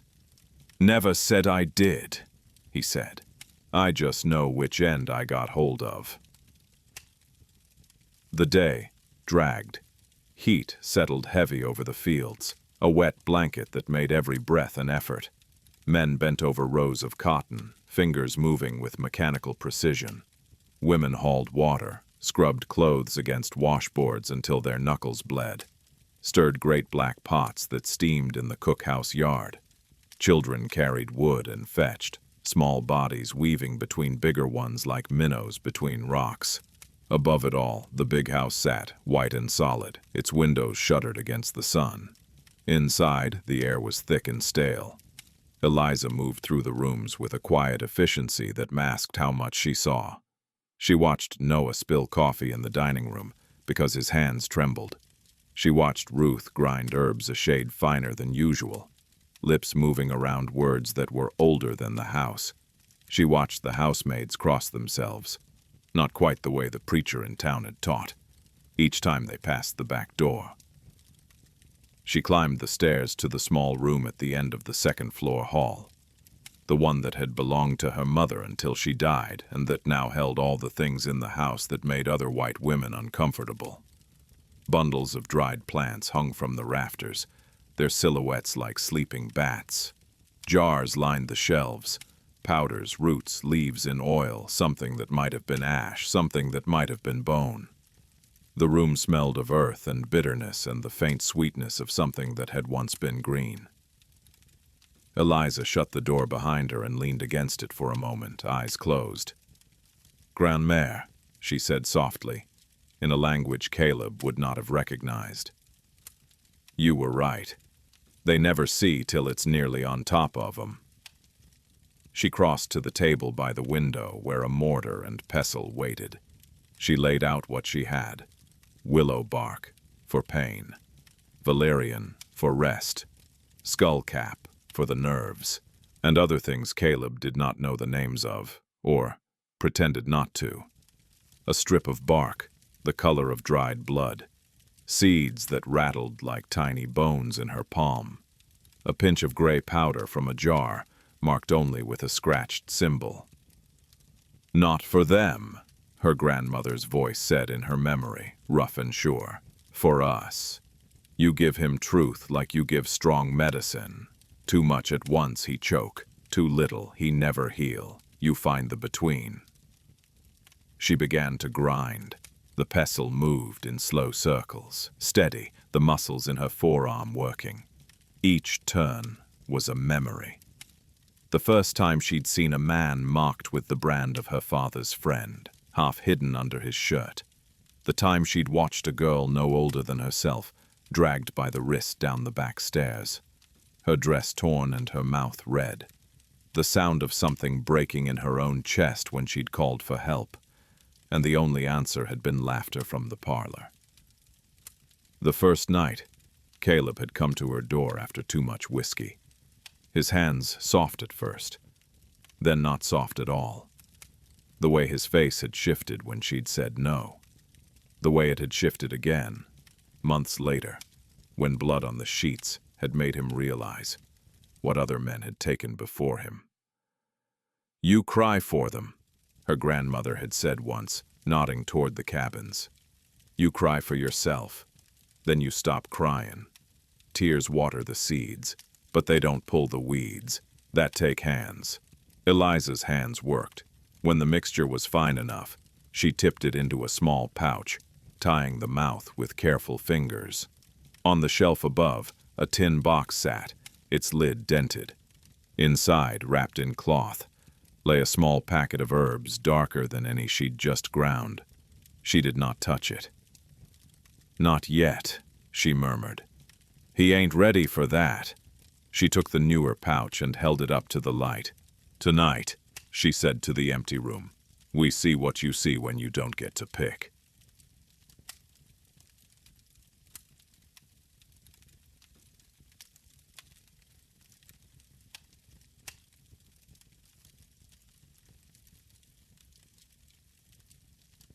Caleb tried to busy himself with numbers. He sat at his desk and opened ledger after ledger, stacking them until the pile on his right was taller than the lamp. He made small adjustments in columns, credit here, debit there, his pencil moving in neat, precise strokes. The longer he did it, the less the marks looked like numbers and more like tally lines in a book he'd never meant to keep.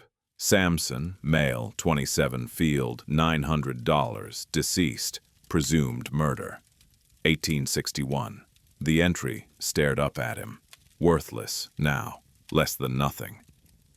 He heard Dorothy's voice in his head. "You been killin' Samson since the day you bought him. Just took you till now to finish the job." The pencil broke under his fingers. He stared at the snapped graphite, the small smudge it left on the paper.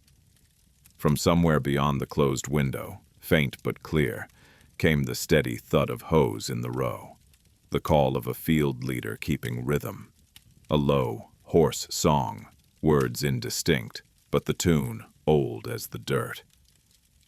He tried to ignore the other sound layered under it. Clink, drag, scrape. He pinched the bridge of his nose, eyes squeezed shut. "Enough," he muttered. "Enough." "Talking to yourself now," Eliza said from the doorway. He looked up sharply. She leaned against the jamb, arms folded, the pouch pinched between forefinger and thumb. "If you won't listen when I speak, maybe you'll answer when you do," she added. "I have work," he said. "You have ghosts," she countered. "And a headache, if I'm guessing right." He almost said no. The throb behind his eyes pulsed as if in answer. He exhaled, long and slow. "What does it do?" he asked, nodding at the pouch. "Truly."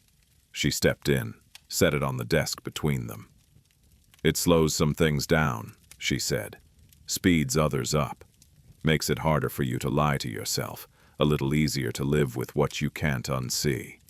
Think of it as pulling fog off certain parts and laying it over others." "That sounds like madness," he said.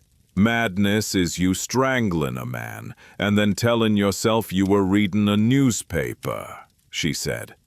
"This is a different kind of madness, one we can maybe use." He stared at her. "You're angry with me," he said. "You have every right.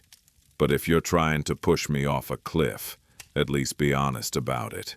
Her face softened oddly. "I'm not pushing you," she said. "I'm bringing you to the edge and taking my hands off you. Whatever you do, then is on you." "You want me to hang?" he said. She flinched at the bluntness. "I want you to see who tied the first knot," she said. "If that leads you to a rope, that ain't my hand on it." He looked at the pouch. The dried leaves inside made the faintest rustle when he moved it. He thought of Samson's eyes, of Daniel's small, stubborn chin, of Josiah's words, of Dorothy's grief pressing into the dirt. He untied the string. The scent rose, a little different this time. More of that bitter note. Less mint. "You're changing the recipe," he said. "So are you," she said. "Every time you open your eyes and don't like what you see. Our little apothecary has to keep up." "You could kill me with this," he said, surprising himself with how flat his voice was. "I could," she said. She met his gaze without flinching. "But that would be a mercy you don't deserve yet." Something in his chest twisted. "That's cold," he said. "You wanted a good wife," she said. "You got an honest one. Drink." He did. The bitterness hit harder this time, coating his tongue, sliding thick down his throat. For a moment, his stomach threatened to revolt. He forced it down. The room wavered at the edges, then settled.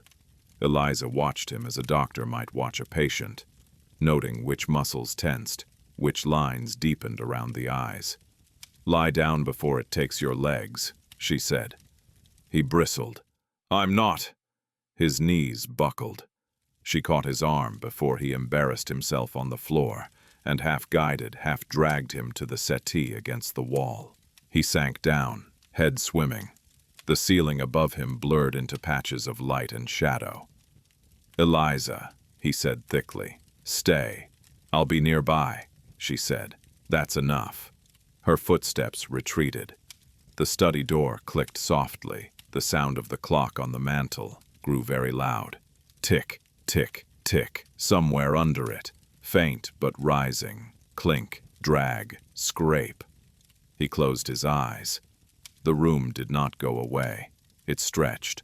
Folds of dark opened where there should have been only paneling. Corners deepened. The air cooled. He was standing. He did not remember rising. The door in front of him was not the study door, but he knew it. The wood was older, rougher. The hinges squeaked different. A draft whispered under it. He opened it. The yard lay before him, but not as it had that morning. No dawn light, no bell, night.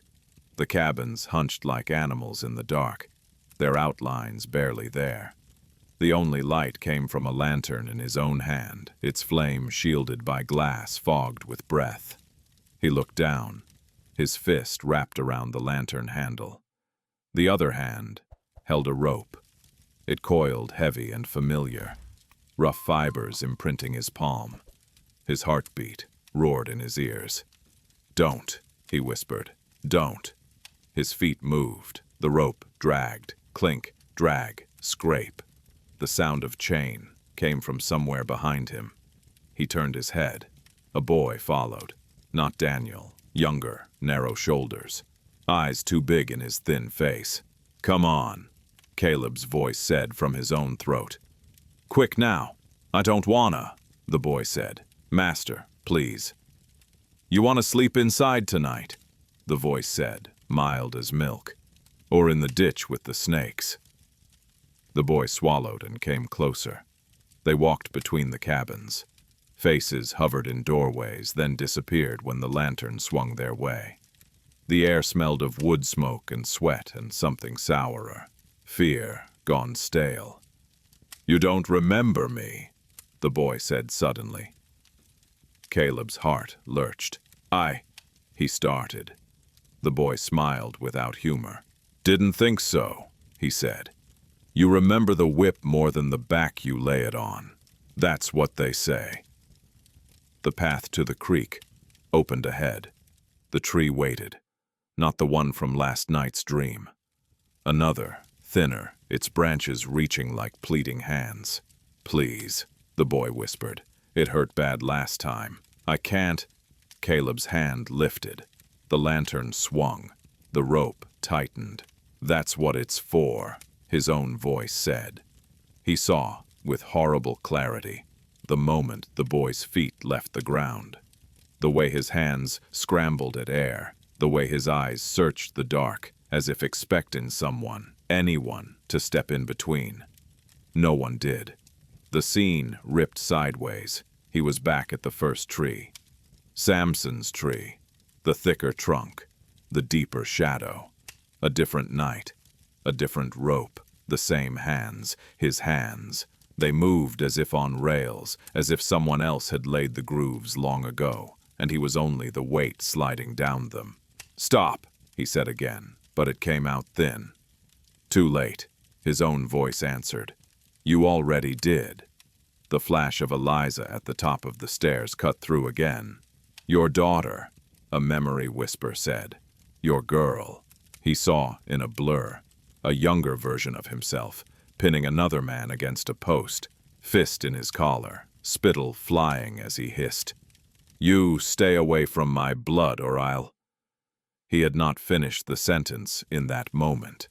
The rope had finished it for him later. "Again," the whisper around the tree said. "Again." Faces flickered in the dark now. Not just Samson's, not just the boys. Others, the one with the bad heart last autumn. Another from years back who had run and never been seen again. A woman who had disappeared after stealing from the house, her name crossed out in the ledger with no note. They ringed the edge of his vision, just beyond where the lantern's light reached. Each time, the sequence was the same. His feet walked, the rope dragged, breath begged, his hands pulled. "Lord, have mercy," he whispered, over and over now. The words tasted of old whiskey and new bile. "On who?" something asked. "On you or on us?" The dark behind the tree thickened until it wasn't dark anymore but a shape. Not Samson, not the boy. A woman. Her hair a riot around her shoulders. Her eyes bright. Her hands stained with something that might have been dirt, or might have been blood, or might have been crushed leaves. "Eliza," he said. She smiled, slow. "Not yet," she said. "This one's mine to watch, not to wear." The scene snapped. The ground tilted. He fell. When he came back to himself, he was on the floor of the study. His cheek was pressed against the rug. The taste of the herbs still coated his tongue. sour and metallic. Someone had turned him on his side. His hands hurt. Again, he lifted them. The marks were worse this time. The skin broken in 2 places, small beads of blood dried where the fibers had bitten deeper. He gagged. A basin appeared under his chin. He vomited nothing but yellow bitterness and a string of curses that made no dent in the air. "Easy," Eliza said, one hand firm on his back. He spat, wiped his mouth with the back of his hand, hated the weakness of it. "How long?" he rasped. "An hour," she said. "Maybe less. You shake like a man with fever." "I saw," he said, then stopped. The words knotted. In his mind, the images still sparked and flared.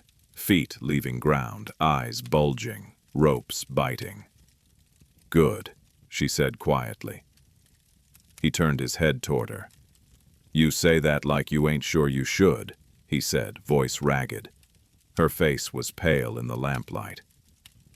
"I ain't sure of much," she said, "except that a man who don't see what he's done is worse than a man who sees and breaks. The first keeps doing it. The second might stop. You want me to break," he said. She did not answer directly. "What did you see?" she asked instead. He laughed, a sound with no humor in it at all. "Which murder?" he said. Her eyes flickered. "So it wasn't just Samson," she said. "Samson," he said. "The boy in the field last autumn. Someone else. A woman. I don't even remember." "You remember now," she said. "Like a noose around my neck," he said. "Everyone." He dragged himself upright, back against the leg of the desk. His muscles trembled, slick with cold sweat. "You did this," he said. "I gave you herbs," she replied. "You did the rest, years ago. You could have left me in my lie," he said. "You could have let me say discipline and accident and property. Till the day I died. I could have," she said. "And then I'd live in a house with your ghosts and mine both. I ain't that generous." He stared at her. "You hate me," he said. "I don't," she said. He laughed again, harsher. "Liar," he said. "I hate what you've done," she said.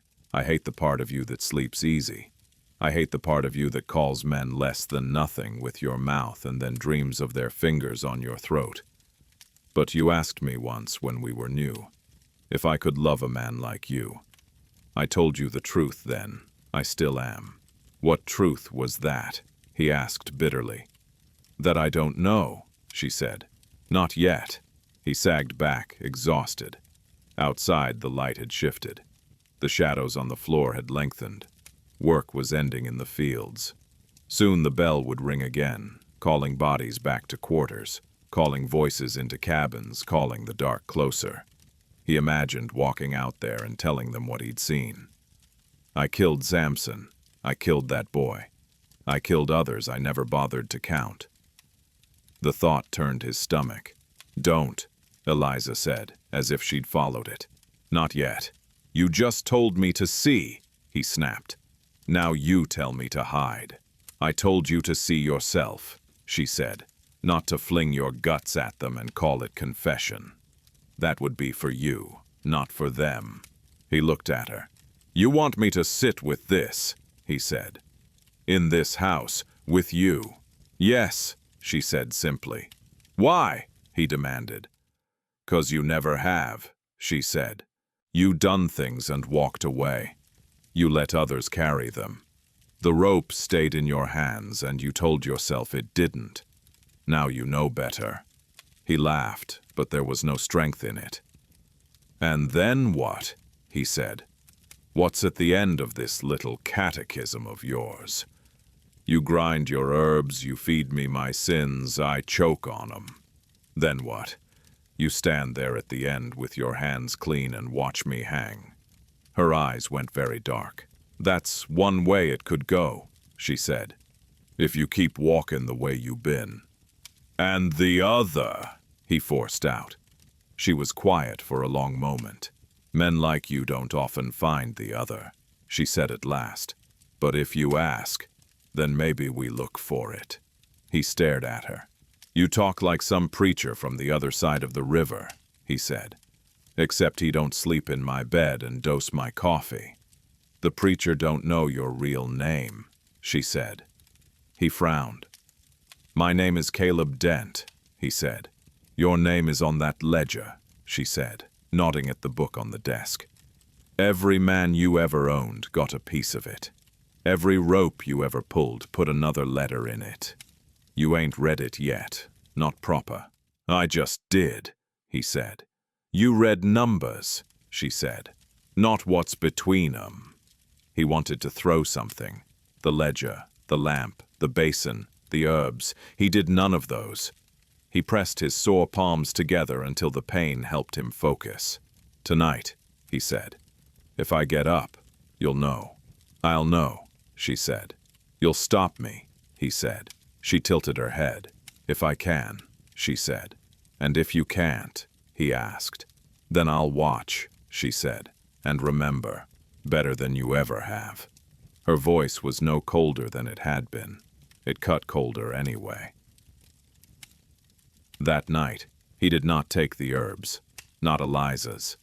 He sat on the edge of the bed, hands open on his knees, staring at the door as if he expected it to move on its own. "You'll exhaust yourself to death at this rate," Eliza said from her side of the bed. She had a candle resting on the table next to her. Flame turned low. "Maybe that's your other road," he said. "Spare you the hang-in." She did not smile. "You still think this about punishment," she said. "You still think the worst thing that can happen to you is a noose." He looked at his hands. "I've felt worse," he said. "Have you?" she asked. "Yes," he said, surprising himself with the certainty in it. "Today." She took that in. "Then the medicine works," she said. He lay down, fully clothed, eyes open. The house settled. Boards creaked. Somewhere downstairs a door shut. He listened. For a long time there was nothing but the normal sounds. Then faint, clink, drag, scrape. His heart jolted. He did not move. "Eliza," he whispered. "I hear it," she said. He turned his head. "You do," he said. "Yes," she said. "Then it's not just me," he said. "Not tonight," she said. The sound came again, closer. Something brushed the outside of the bedroom door. A soft, dry scrape. His breath hitched.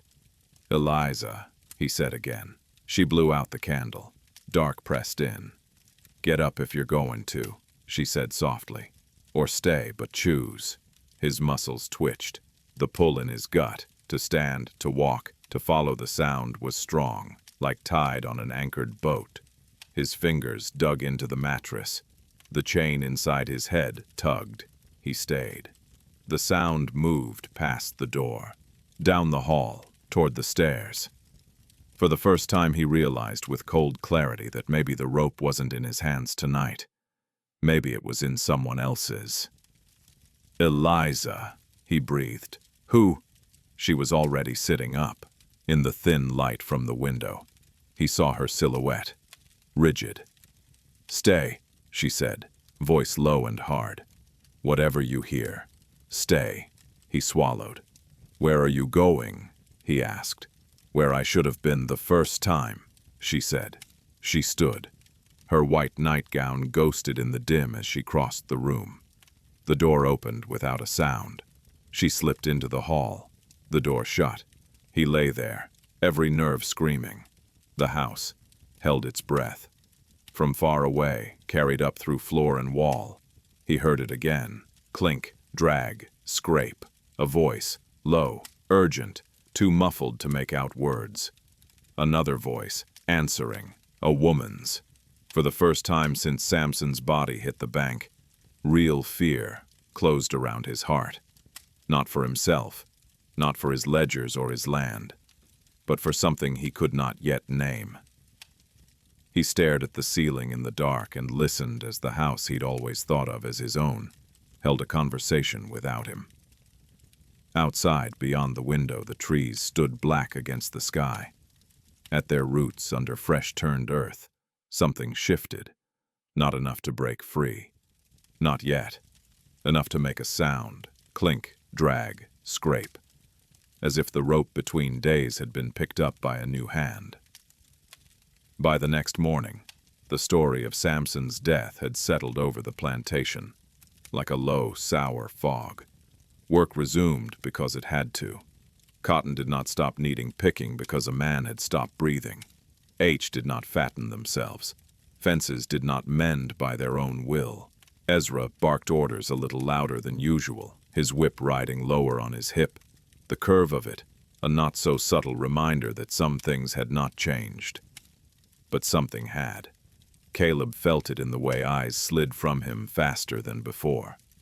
In the silence that fell a heartbeat too quickly when he stepped into earshot. In the stiffness of backs that had always bent, but now did so, as if the spine beneath refused even that small concession. He told himself it was grief. Nerves. Tales told too fast around too many fires. He told himself many things. None of them quieted the sound of chains in his head. It started earlier that day, in a way that might have been almost ordinary. "Master," Ezra said, blocking his path just as Caleb stepped off the back porch after breakfast. "You mean to ride to town this afternoon?" Caleb adjusted the cuff of his shirt where it met his vest. "I might. Why?" Ezra glanced toward the quarters, then back. "There's talk," he said. "More than usual. They whisperin' about Samson, about you, about ghosts, about runnin'." "Run where?" Caleb said. "Into a war they don't understand. Into Yankees' arms that will put 'em in uniforms instead of chains. Some might think that an even trade," Ezra muttered, then flinched as if he'd bitten his own tongue. Caleb's jaw hardened. "You're paid to keep order," he said. "If you can't quiet whispers, I can find another man who can." Ezra held up a hand, placating. "I'm just saying, sir. Maybe best if you seen your scene. Walk the yard. Let 'em know you ain't hidin' in the house. Men get braver with their tongues when they think the master's scared." "I am not hiding," Caleb said, though he had spent most of the previous day in his study or bedroom. "I was grieving the loss of $900 worth of investment." Ezra huffed a short, humorless breath. "Well, you go walking through the cabins this morning. They'll remember who signs the ledgers." Caleb did not like being told what to do on his own land. He also did not like the thought of plans forming in shadows. "I'll walk," he said shortly. "With you. Not because I need your whip, but because they need to see we're of one mind." Ezra's shoulders seemed to ease a fraction. "Yes, sir." They crossed the yard together. The sun was not yet high, but the air had the heavy feel of a day that would be hotter than the one before. The smell of damp earth rose from the path. Somewhere behind the cabins, someone had started washing. The slap of cloth against a rock punctuated the morning like a slower, sadder bell. The first cabin they came to held old Mariah and 3 of her grandchildren. The door stood open a crack to let out smoke. The interior was dim. Mariah herself sat just inside, on a low stool, shelling peas into a bowl. She did not look up as they passed. "Mariah," Caleb said. Her hands did not pause. "Master Caleb," she said. Her voice had grains in it, like something ground too fine. "You hear the bell clear this morning?" he asked, though he knew she had. Her hearing was better than his. "I hear all your bells," she said, "from the first one my mammy heard 60 years back." He shifted. "You hear anything else last night?" he said. "Anything out of place?" Her fingers kept moving. Peas clicked into the bowl. "I hear my bones talk," she said. "Every time I lay down. They say, 'We tired.' They say, 'We remember.'" "That's not what I asked," he said. frustration prickling. "No, sir," she said. "It ain't." She did not elaborate. Ezra shifted his weight, bored and uneasy in equal measure. "We wastin' time, master," he muttered. "She always talk in circles." "We walk all the way, then," Caleb said. "Every door." They did. At some cabins, women appeared in the doorway with babies on their hips, eyes down. "Mornin', master," they murmured. Children stared from behind skirts, wide-eyed, fingers in mouths. At one, 2 young men straightened up too fast from where they'd been mending a broken handle. One's jaw was clenched so tight a vein stood out at his temple. Caleb's gaze lingered on him a beat too long. "Names," he said. "Isaiah," the young man said, chin up despite himself. "This my brother, Luke." "You knew Samson," Caleb said. "Yes, sir," Isaiah said. "We all did." "Did he have quarrel with anyone?" Caleb asked. "Oh, anyone. Touch what he shouldn't." "No, sir," Isaiah said. "He kept to hisself. Kept us in line when we got foolish. Ain't never seen him raise a hand, 'less it was to work." Caleb studied him. "You look angry," he observed. Isaiah's throat moved. "Yes, sir," he said. The honesty of it was a slap. "At who?" Caleb asked softly. Isaiah's eyes flickered to Ezra's whip, to the quarters, to the trees. "Don't know yet," he said at last. "Trying to figure that out." Ezra snorted. "Careful, boy." Caleb lifted a hand. "Let him think," he said. "Men who think are less likely to do something stupid." "That ain't been my experience," Ezra muttered. But he fell back a step. They moved on. By the time they reached the far end of the row, Caleb's shirt clung to his back with sweat. His headache, which had seemed manageable when he stepped off the porch, had grown teeth. "Enough," he said. "They've seen me." Ezra nodded. "Reckon they have." "Keep a closer watch," Caleb added, "especially on the young bucks.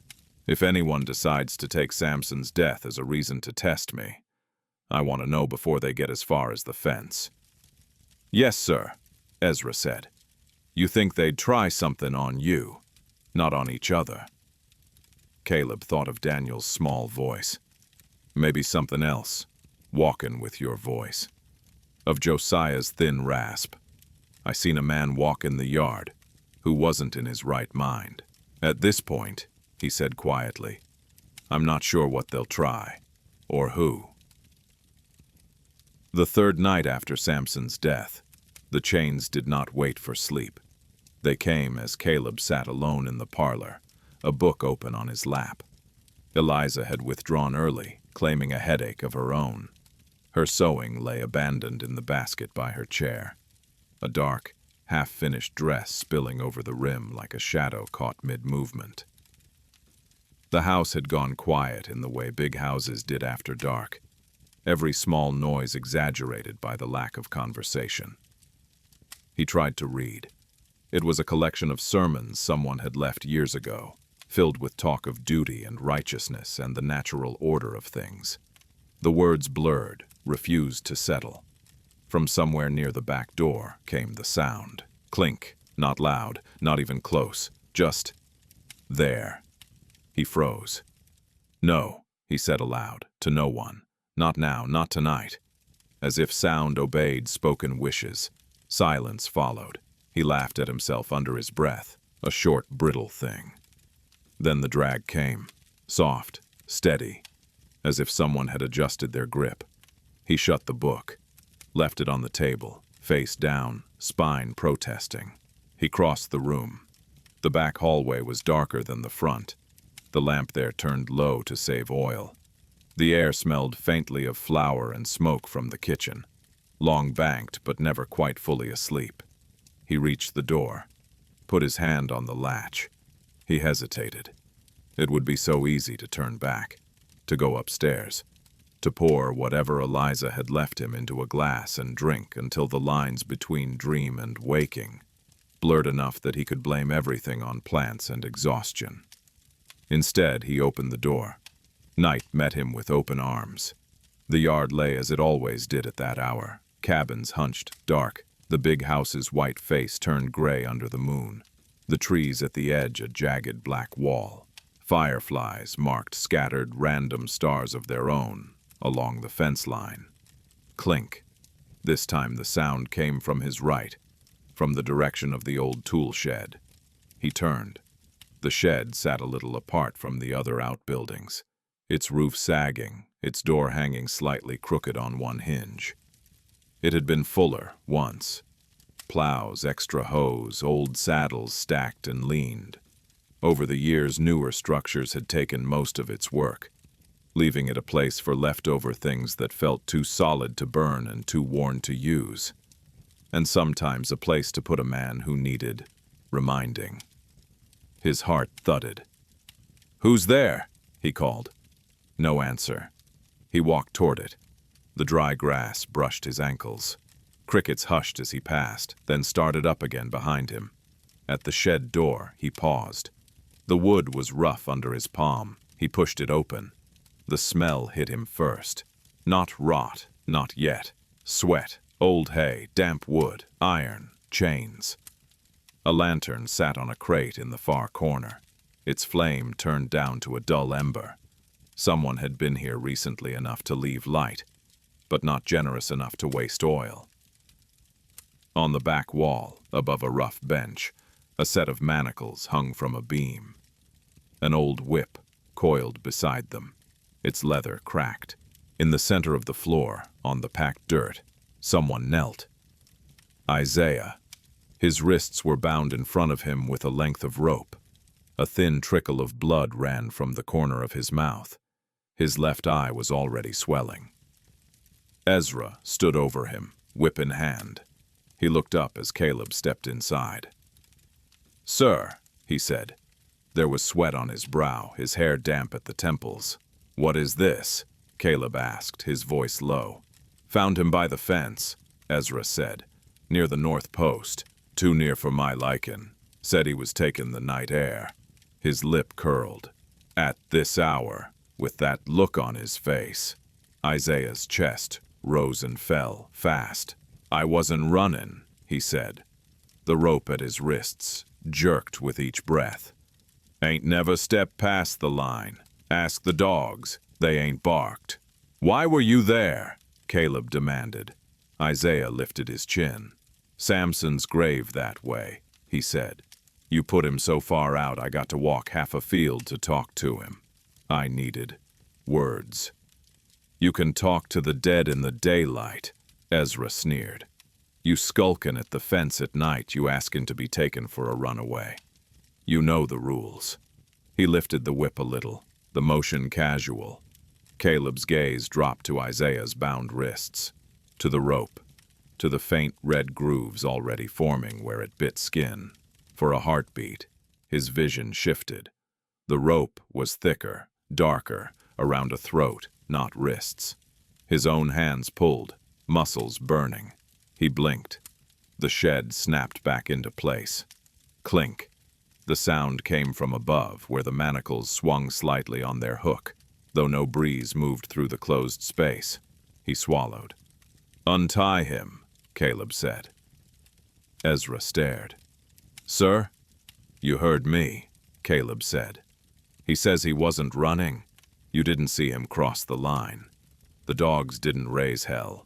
You thought he meant to and grabbed him before he had the chance." "We don't punish thoughts." Ezra's jaw clenched. "With respect, sir," he said.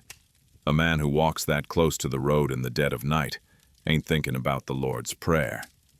You let this slide. The rest will be marching up to the fence with suitcases." "Untie him," Caleb repeated. Ezra's fingers tightened on the whip handle. "For years you told me to whip first, ask questions later," he said. His voice trembled, but not with fear, with anger. "Now you change your tune, 'cause some fool boy say he heard your voice in the dark. Are you refusing a direct order?" Caleb asked softly. Silence stretched. The lantern hissed as a bit of wick burned down. Finally, Ezra spat to the side and dropped to one knee. He yanked at the knot, none too gently, until the rope fell from Isaiah's wrists. Isaiah flexed his hands, the skin there red and raw. "I'm still watching you," Ezra said to him, low. "You set one toe past that fence, and I'll give you something to remember." Isaiah said nothing. His eyes flicked once to Caleb. There was accusation there, but there was also, faint and bewildered, a sliver of something else. Surprise. Caleb looked away, first. "Back to your cabin," he said. "And if I find you by that fence again after dark, you won't find me so inclined to mercy." "Yes, sir," Isaiah said. He rose, slow and stiff, and slipped past them into the night. Ezra rounded on Caleb the moment the door swung shut. "What are you doing to this place?" he demanded in a harsh whisper. "First, you stand in the yard and promise no whipping for speaking. Now you pull men out from under discipline like you're saving their souls. They'll eat you alive, sir. They'll say the chains rattling in your head got into their hands." Caleb's temple throbbed. "You forget yourself," he said. Ezra laughed once, bitter. "Do I?" he said. "Maybe. Or maybe I just remember what kept your father's name from being mud." "What's that?" Caleb asked. "Certainty," Ezra said. He didn't ask old men what they thought of his dreams. He didn't let boys argue fences with him. A man died on his land, he'd find somebody to hang for it till the rest remembered where the fear belongs. The words were ugly. They were also true. Caleb's stomach turned. "I am not my father," he said. "Sometimes I ain't so sure," Ezra said. "Sometimes I think you worse 'cause you want to have it both ways. You want to keep your rope and sleep like you ain't never held it." Clink. The manacles on the wall shivered. Both men glanced up.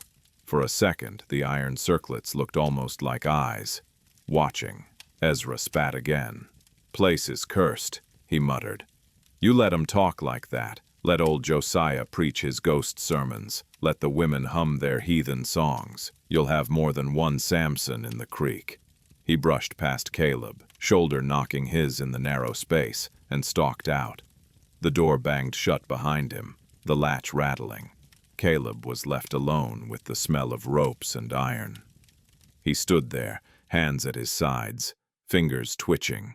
His palms itched. Without thinking, he reached up to the manacles. The iron was cold against his skin. For a moment, his thumb found the groove where, years ago, someone had strained against it, hard enough to wear the smoothness down. A flash, too quick to catch. A woman here, arms stretched overhead, chains cutting into her wrists, breath ragged. His father's voice. His own. Younger hands on a whip for the first time, the leather feeling too light, too easy. He jerked his hand back as if burned. "Remember," the whisper from his dream seemed to say. He turned and left the shed. Outside, the air hit him like a wave. For a second, his vision went white around the edges. "Master!" The voice came from the right. He blinked. Old Josiah stood by the corner of the shed, his thin shape a darker shadow against the dark. "You move quiet for a man your age," Caleb snapped, more harshly than he meant. "You'll give me a heart attack." "Heart got to be soft for that," Josiah said mildly. "Yours still stone. It'll take more than an old man to break it." Caleb's teeth ground together. "You skulking around the shed now, looking for a whipping yourself." "I was listening," Josiah said. "You don't need no more lashes in this place. You need ears." "Yours seem to be everywhere," Caleb said. "Somebody got to hear what you won't," Josiah said. "Boy back there, the rope." Ezra's hand twitching for blood, sounded a lot like old times. A faint ringing started behind Caleb's eyes. "What do you want?" he asked tiredly. "You already told me you saw me walk the yard with a rope. You already hinted at sins I can't remember or don't want to. You want me to fall on my knees in the dust and weep. That it?" Josiah's gaze sharpened, the milkiness of age not quite covering the steel beneath. "I want you to stop," he said. "Stop what?" Caleb demanded. "Addin' names to the whisper," Josiah said. "You hear it yet?" Caleb opened his mouth to snap that he heard nothing, that the only sounds were frogs and crickets and the fool beating of his own heart. Then he realized what had crept in under the edges of the night. Soft, layered, not chains, not shovels, voices, low, insistent. He strained to pick out words, but they slipped over one another. Too many tongues speaking at once. Some syllables he recognized. Others came from places he'd never seen but had brought here in shackles. His skin crawled. "What are they saying?" he whispered, before he could stop himself. Josiah cocked his head, listening. "Names," he said. "Always names." "Samson," Caleb said, throat tight. "That one, sure," Josiah said. "And the boy who dropped in your field last autumn. And the woman your daddy sold south for speaking too plain. And the man your whip caught wrong cross the neck 10 years ago, when your temper got ahead of your arm.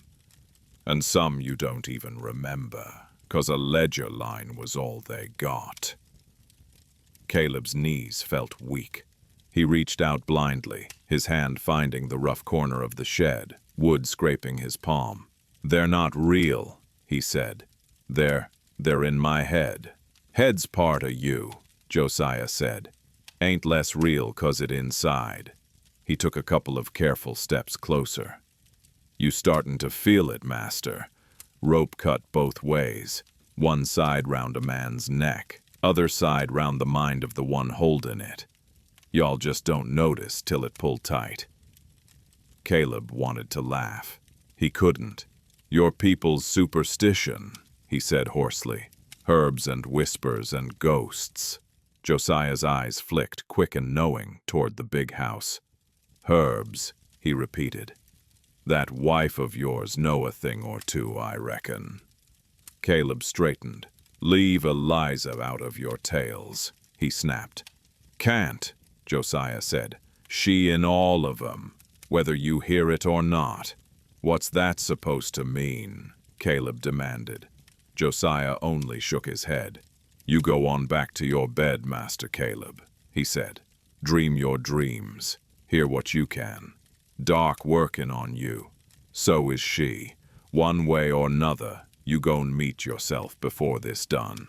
He turned, his back a fragile curve, and shuffled toward his cabin. Caleb watched him go until the night swallowed him. Then he turned toward the house. In one of the upstairs windows, a faint light glowed. Their bedroom. A thin, pale figure moved behind the curtains. Eliza. For a heartbeat, he thought he saw another shape with her, smaller, sitting near her feet, hair bound in a bright cloth, the way some of the older women in the quarters wore it. He blinked. The second shape was gone. The light in the window went out. Later, much later, when the house had gone still and his own breathing had finally evened, Eliza sat alone in the small rear room that had once been a nursery and now held shelves of jars. She had told Caleb she was tired. She was, but not enough to sleep. She lit a single candle and set it on the low table by the window. Its light crawled over glass. Neat rows of containers, each labeled in her careful hand. Willow, mint, sage, skullcap, valerian. At the far end of the shelf, away from the neat Latin names, sat 3 small unmarked jars. She reached for one. The dried leaves inside were darker than the others, almost black. When she opened the lid, a sharp metallic tang cut through the room, like iron and rain and the heavy air before a storm. Her grandmother's voice rose in her mind, years and miles away. "You don't use this for fever, girl. You use this when a man done tied so many knots in his mind he can't see what his hands have done. You give him a pinch at a time till the dreams come through clean. You stay out of sight while the rope finds him." Eliza pinched a small measure between finger and thumb. Not enough to kill. That was never the plan. She sprinkled it into the empty muslin pouch on the table, then added the usual herbs on top. Willow to soften the edge, mint to hide the taste, a touch of valerian to keep his body heavy while his mind walked.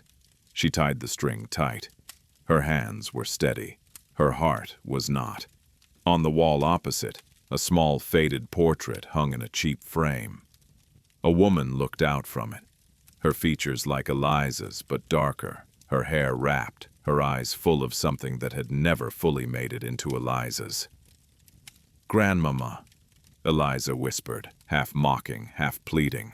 "You told me this would make him see. You didn't say what it'd do to me." The face in the portrait did not answer. In the silence, the house made its usual night sounds, and, under them, almost too low to notice, came the faintest suggestion of another. Clink, drag, scrape. Eliza closed her eyes. "Soon," she murmured. "Soon he'll remember enough that I don't have to carry it alone." She blew out the candle.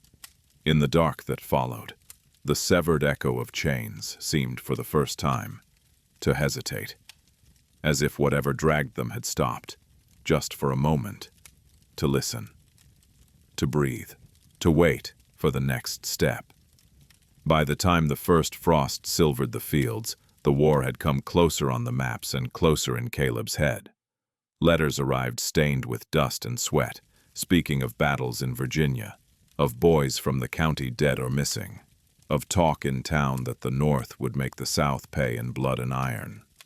In the quarters, the news was carried differently, by word of mouth, in half-understood fragments, in songs whose rhythms shifted, in prayers that began to mention freedom out loud.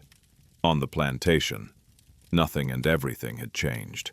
Cotton still needed picking, hogs still needed slaughtering, the bell still screamed in the morning, and chains still sounded where none hung.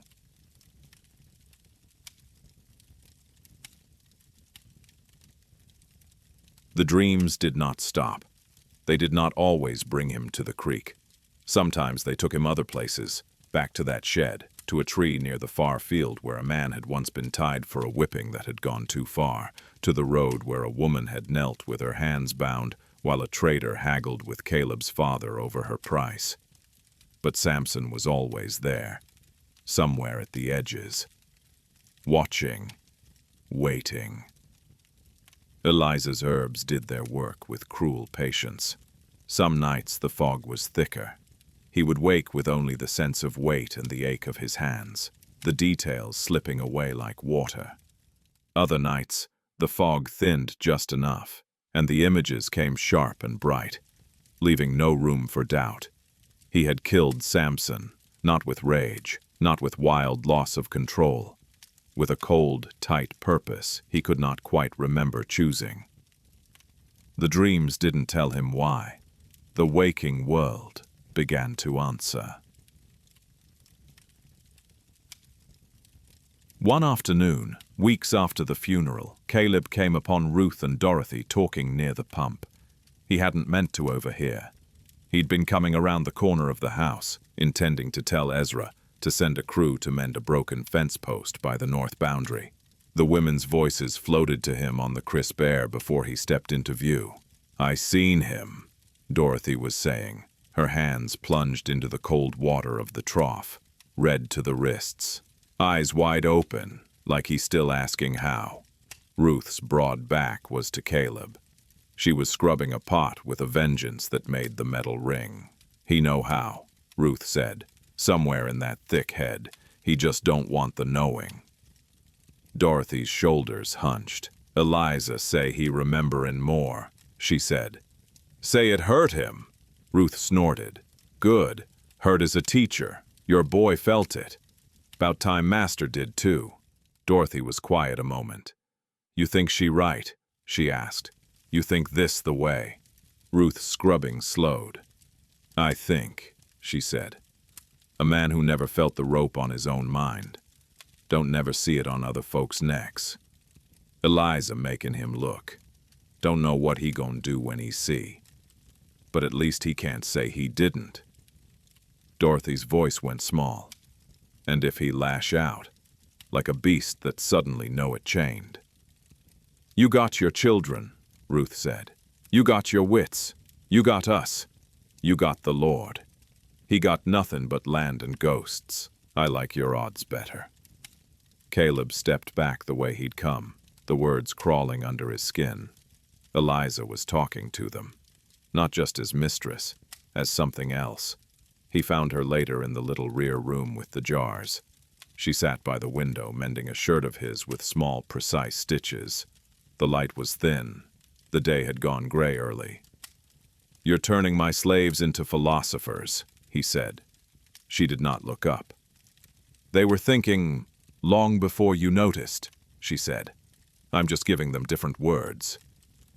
You tell Dorothy my dreams are hurting me, he said. I told her they were working, Eliza said. The needle flashed, dipped, flashed. You wanted the truth. You're closer to it than you've ever been. He stepped further into the room. The shelves of jars watched with their blind glass eyes. What do you want from me? He asked. The words came out harsher than he planned. Tell me plain. You want confession? Tears? You want me on my knees in front of the quarters, begging their pardon? You want me to cut myself down from my own tree? The needle paused. I want you to remember, without lying, she said. To them, to yourself, to me. He laughed, a short, ugly sound. Remember, he repeated. That's your word. That's what you and Josiah and Dorothy keep throwing at me like it's a prayer. Remember what, Eliza? Every lash, every sail, every man who fell in the field because I worked him too hard. There's not enough room in my skull for all that. There should be, she said quietly. You made the room when you did it. He flinched. I was raised to this, he said. My father, his father, the ledgers, the land, the way things are. You act like I invented it. I don't care who drew the first rope, she said. You held it. He opened his mouth to snap something back. Instead, another question shoved its way out. Why Samson? He asked. Out of all of them, why him? Her fingers moved again, steadying. You still don't know, she said. If I did, I wouldn't be asking, he said through his teeth. She tied off the thread, bit the end, and finally raised her eyes. Do you remember, she asked, the night you came to me 3 months ago, talking about our daughter? He frowned. They had no living children. We don't. Our daughter, she repeated, and now there was something in her voice that made his stomach lurch. The one my body tried to carry for 8 months and failed. The one you decided was an inconvenience before she ever drew a breath. The room seemed to tilt. Eliza, he said. We agreed. We did not, she said sharply. You decided. I bled. That's not agreement. The air felt thin. You blame me for that too, he said. You think I reached inside you and... No, she said, but I remember that night. I remember you stumbling into the room where I was lying with a cloth between my legs and the midwife just gone. I remember you smelling like whiskey in the quarters. I remember you saying, if he touches what's mine, I'll make sure he never uses those hands again. The words struck him like stones thrown from a distance. Familiar, distant. I don't, he began. You said Samson's name, she said. Her eyes did not leave his. Over and over, like a curse, like a promise. He staggered backward a step, his shoulder hitting the doorframe. I thought you were raving, she went on, half drunk, half mad with the loss. I thought the words would pass like the fever. Then I heard he'd been chained for some small misstep in the field. Then I saw the way you looked at him in the yard, as if he'd taken something you hadn't even had. Caleb's heart hammered. He touched you, he said. The realization came out raw. Her mouth twisted. He carried me, she said, when I fell in the yard last spring, when the world went black and I woke with dirt on my dress and his hands under my shoulders, making sure my head didn't crack open on your stones. Caleb's fists clenched. You told me you tripped, he said. I did, she said, because I knew what you would do if I told you the truth. I'd seen you do it for less. So he laid hands on you, Caleb said, his voice brittle. He kept my skull in one piece, she said. He walked me to the steps and set me down like I was glass. He went back to his row before anyone could see. If I hadn't lost the child months later, I might have let it go. But you came in that night with Samson's name on your lips and death in your eyes. I saw the rope in your hands before you did. His throat closed. You think I killed him for that, he said, for touching you when you fell, for carrying you so you didn't smash your head on my dirt. I think you were looking for a neck to put your grief on, she said, and his was the first that fit in your hand. He covered his face with his palms. Behind his eyelids, the tree rose again. The rope, Samson's pleading. I ain't touched your daughter. I ain't stole. I ain't... His own voice. You should have thought of that before. He could taste bile at the back of his throat. What did you do? He whispered. The question came from somewhere low and terrified. She didn't pretend not to understand. I led you to what you were already walking toward, she said. I didn't put the rope there.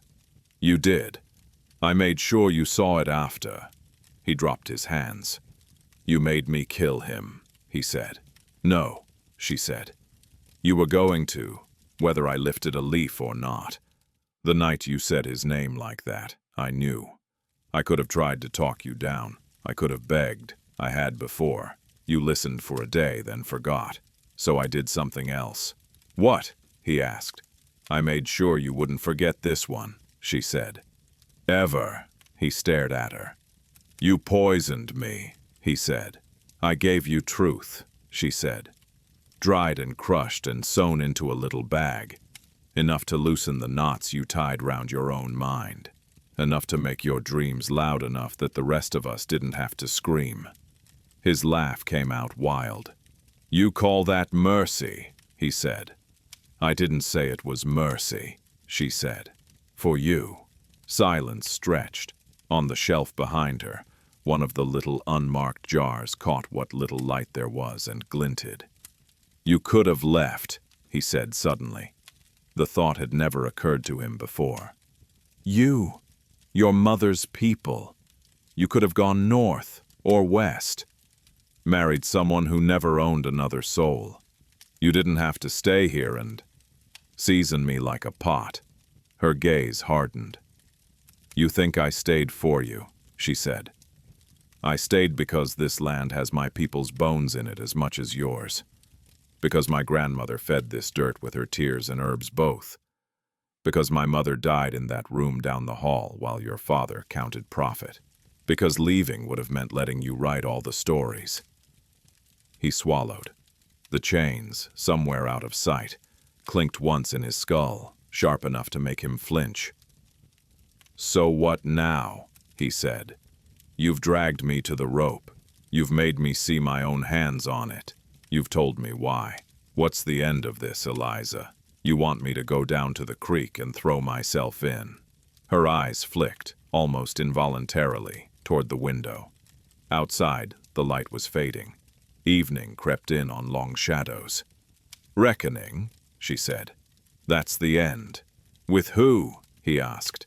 The law, God, the people in the quarters. With all of them, she said. And with yourself. He laughed again, but it caught in his chest. You talk like a judge, he said. As if you're not standing in the dock with me. You gave me the herbs. You walked me to the edge. Her jaw tightened. I know exactly where I'm standing, she said. I came here with open eyes. You were born into it and chose not to look. We are not the same. He stepped closer, until only the small table separated them. And if I take the rope off my own neck, he said softly. What then? What do your herbs do without a man to eat them? What does your justice look like if I say no, I won't dance to this tune? For the first time that day, something like fear flickered in her expression. Don't pretend you've been powerless, she said. You took what you wanted from every person on this land, including me. You act like my little handfuls of dried leaves tipped the scales. They just took away your excuse. He slammed his palm down on the table. The jars rattled. Say it, he snarled. Say you wanted me to suffer. Say you wanted to watch. Her throat worked. Yes, she said. The word was a grim exhale. I wanted you to feel something, anything. That wasn't pleasure or profit. I wanted you to wake up choking on the same air you've made the rest of us breathe. I wanted to see if you'd break or bend or change. He stared at her. And if I do none of those, he said. Then the rope will have you one way or another, she said. War, law, God, your own hands. Take your pick. The last light outside went. The room fell into a gray that made edges blur. From somewhere not far, yard, trees, his own skull, came the sound again. Clink, drag, scrape. It had never been so loud. It felt like it was right behind him. He turned. No one was there. He turned back. Eliza had risen. She held the muslin pouch between finger and thumb. Last time, she said. Then no more. After tonight, it's you and whatever you've called down on yourself. He thought of refusing, of throwing the little bag into the fire, of riding away and never looking back. Instead, he held out his hand. She dropped the pouch into his palm. It felt light. It felt heavier than the rope. Night came down fast. The sky cleared. Stars pricked through in cold points. The air had a bite that promised winter. Caleb sat on the edge of the bed, the pouch open in his hand. The powder inside looked like nothing, a pinch of dust, the sort that gathered under cabinets and in unused corners. Eliza poured water into a glass and held it out. He thought of all the things he had not drunk in his life. His father's softer lies, the abolitionists' pamphlets in town, the sermons of the traveling preacher who had once talked about every man being equal at the foot of the cross. He tossed the powder into the glass, stirred it with his finger, drank. It burned going down, not like whiskey, like something scraping. He lay back. Eliza blew out the lamp. The darkness that rushed in was thick. He closed his eyes. The chains were waiting.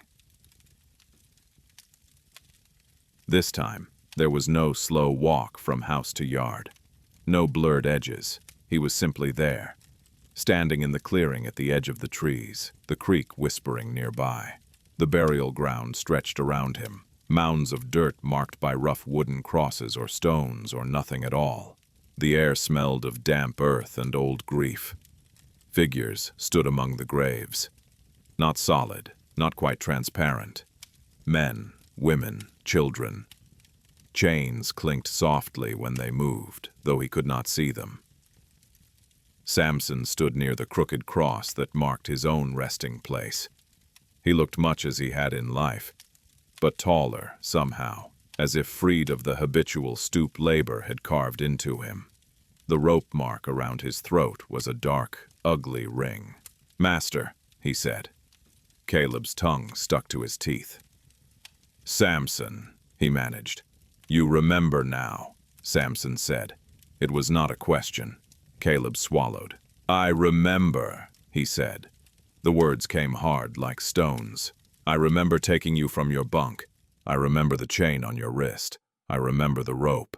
I remember not listening." "You remember why?" Samson asked. "I thought you'd touched what was mine," Caleb said. "My wife, my child. And now," Samson said. Caleb looked at the dirt.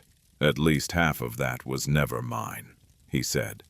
A faint sound rippled through the gathered figures. Not quite laughter, not quite approval. "You killed me to keep a thing you never really had," Samson said. "You killed me for being decent when you weren't in the room." Caleb flinched. "Yes," he said. The word tasted like metal. More figures stepped forward. The boy who had dropped in the field last autumn, clutching his chest while Caleb shouted at him to stand. The woman who had been sold south for answering his father back, her eyes as fierce in death as they'd been when she'd refused to cry on the block. A man whose name Caleb could not pull up, but whose face was branded onto his mind from the day a whipping went wrong and his throat never quite opened properly again. Each one spoke. Each one laid a piece of rope at his feet, for this lash, for this sale, for this name crossed out in the ledger, with nothing but a line. The pile grew. By the time Josiah stepped forward, there was enough rope there to hang a town. "I ain't dead yet," Josiah said. His ghostly form was younger than the man Caleb had seen that afternoon. "But I'm close enough to talk from both sides." Caleb's chest hurt. "What do you want?" he asked. "All of you. You want my life. Take it. I've given you everything else." Samson bent, picked up one end of the rope. "Not that easy," he said. "Death is the quick way out. You've been taking that from men all your life. Don't get to use it like a door." He tossed the rope toward Caleb. It wrapped, snake-like, around Caleb's forearms. Tight. Another coil slid around his chest. His breath shortened. "Walk with us," Josiah said. Chains clinked. The figures turned. Together, they moved toward the creek. Caleb tried to resist. His feet moved anyway. Every step felt like walking into deeper water. The whispers rose. Names, dates, moments he had forgotten or pretended to. The night he'd let Ezra whip a man past fainting because he'd wanted to make an example. The day he'd sold a boy away from his mother because she'd pleaded once too often. The time he'd turned his face to the window while his father's friends did what they liked to a girl from the kitchen. Each memory wrapped another loop around him. By the time they reached the tree, he was bound from shoulders to ankles. He could barely breathe. The tree loomed, its branches black against the star-spattered sky. The rope hung from the same limb he'd used for Samson. The noose swung gently.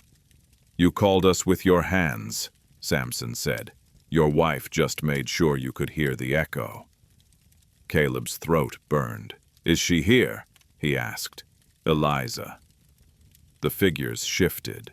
For a moment, he thought he saw her shape at the edge of the circle, just beyond the reach of the moonlight. He turned his head. Pain shot down his neck as the ropes bit.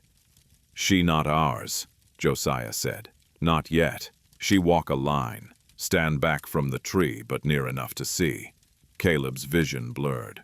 "You want me to hang myself," he said. "Is that it? To kick the stool and call it justice?" Samson's eyes were dark. "Justice ain't ours to give," he said. "We just here to show you where you stand." The rope around Caleb's arms tightened. He gasped. "Remember what you told me that night," Samson said. His voice dropped, taking on the cadence it had had in the dream. "You said you should have thought of that before." Caleb nodded, throat thick. "I did," he said. "Now you should," Samson said. "Think before." "Before what?" Caleb rasped. "Before you decide if you want to walk away from this knowing or not," Josiah said. "Before you choose whether to live with what you see or step off into nothing. You the only one can make that step." The rope around his chest loosened a fraction, enough for him to suck in a breath. The noose above him swayed, waiting. He realized with a jolt that the rope was not around his neck, not yet. It hung there, an option, not a verdict. He looked around. Faces watched, some furious, some grieving, some impossibly tired. None reached to push him. "You can go back to forgetting." Ruth's voice came from somewhere in the crowd. Drink down whatever she gives you to blur it all. Pretend it was dreams. Blame the war. Blame your daddy. Blame us. You can throw yourself in that water and let the current do your work, Dorothy said. Leave your land and your sins for somebody else to clean up. Or, Josiah said softly, you can wake up. Walk one more day with that rope in your mind instead of around our necks. See what you do with it then. The weight of the choice pressed harder than any rope. Caleb's knees shook. I don't know how, he whispered. How to be anything else. Samson stepped closer. For a start, he said, you stop holding the rope and start cutting it. The air thickened. The chain's clinking grew louder. Then all at once, the world tilted, fell.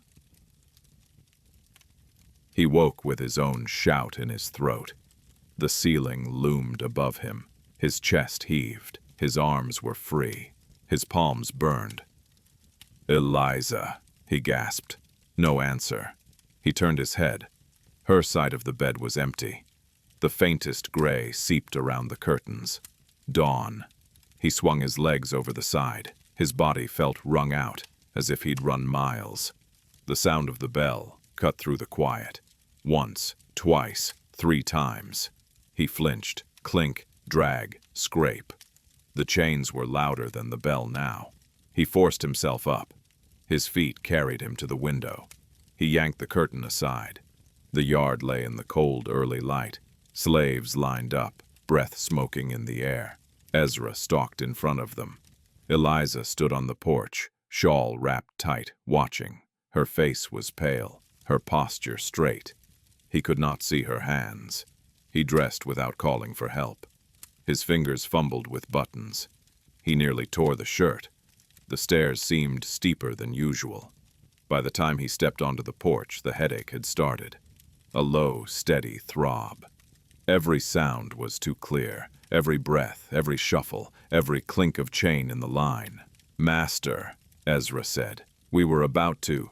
Quiet, Caleb said. The single word cut. Ezra's mouth snapped shut. Caleb stepped forward, barefoot on the cold boards, hair uncombed, eyes burning. He looked at the line, at the faces, at Samson's empty space, at Dorothy, her jaw set, at Daniel, his small shoulders squared, at Isaiah, a fading bruise yellowing on his cheek. His gaze slid to Josiah. The old man's eyes met his. No fear, no hope, just watching. Caleb swallowed. I've done you wrong, he said. The words came out hoarse, but they carried. A ripple, a few heads lifted, quickly lowered. Ezra stiffened. Sir, he hissed, this ain't... Quiet, Caleb said again without looking at him. He stepped off the porch. His bare feet hit the cold dirt. The shock of it cleared something. I killed Samson, he said. No more circling. No more half-truths. The line sucked in a collective breath. Eliza's hand at her side, clenched in her shawl. Ezra took a step toward him. Master, think. I killed him, Caleb repeated louder. I took him from his bunk in the night. I put a chain on his wrist. I put a rope round his neck. I believed a lie about him and decided it was truth enough to hang him for. I did not listen. I did not ask. I did not care to know. His throat burned. He pressed on. I have whipped men for less, sold families apart for less. I have called it order, discipline, God's will. It was my will, my rage, my fear, my convenience. Silence. Even the birds seemed to hold their breath. You want justice, he said. Here it is. I stand guilty of Samson, of the boy in the field, of the woman sold south, of every name I crossed out like it was only ink. He turned his head toward Ezra. Take this, he said. He unbuckled the pistol at his belt, held it out. Ezra stared. Sir, he said, you told me my father would have found someone to hang to make an example, Caleb said. Today, that someone's me. Ezra's face went ashen. Yankees win this war, they'll string you up themselves, he said. You don't have to do their work for 'em early. I'm not doing theirs, Caleb said. I'm doing mine. He didn't put the pistol into Ezra's hand. He turned, offered it but first to Dorothy. Gasps. Dorothy recoiled as if from a hot coal. I don't want your gun, she said. Her voice shook with contained fury. I don't want your blood on my hands. I got enough on my dress. You have the right, he said. She laughed, a wild, broken sound. I had the right not to see my boy go in that ground, she said. Didn't stop you. Rights don't mean much on this dirt. He lowered the pistol. His hand trembled. He looked at Eliza. She watched him without speaking. He saw now what had always been there under her skin. Grief, old and layered. Anger, honed like a blade, and something colder still. Resolve. He raised the pistol. For a heartbeat, everyone in the yard seemed to lean forward. He could feel their expectation like a wind. He could put the barrel under his chin. He could end the sound of chains in an instant.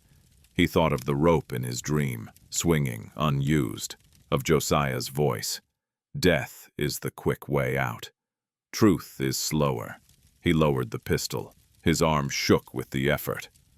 No, he said, a murmur. You running from it again? Ruth called, bitter. He shook his head. I'm not dying to escape this, he said. I'm living with it. Every day. You want justice? Watch. I'll spend every breath I've got cutting rope instead of tightening it. Ezra scoffed. And how you plan to do that? He demanded. Free 'em all and hand the land to the first man can write his name. Free them, Caleb said. His own words startled him. Yes, he said again, firmer. Every soul on this place. Free, papers, signed. Not when the war ends, not when the law catches up. Now. The yard erupted. Cries, gasps, laughter, half hysterical. Ezra grabbed his arm. You've lost your mind, he hissed. You do that, you're finished. No labor, no crop, no money to pay your debts. The bank'll take the roof from over your head. The dents will be a curse in town mouths for generations. They already are, Caleb said.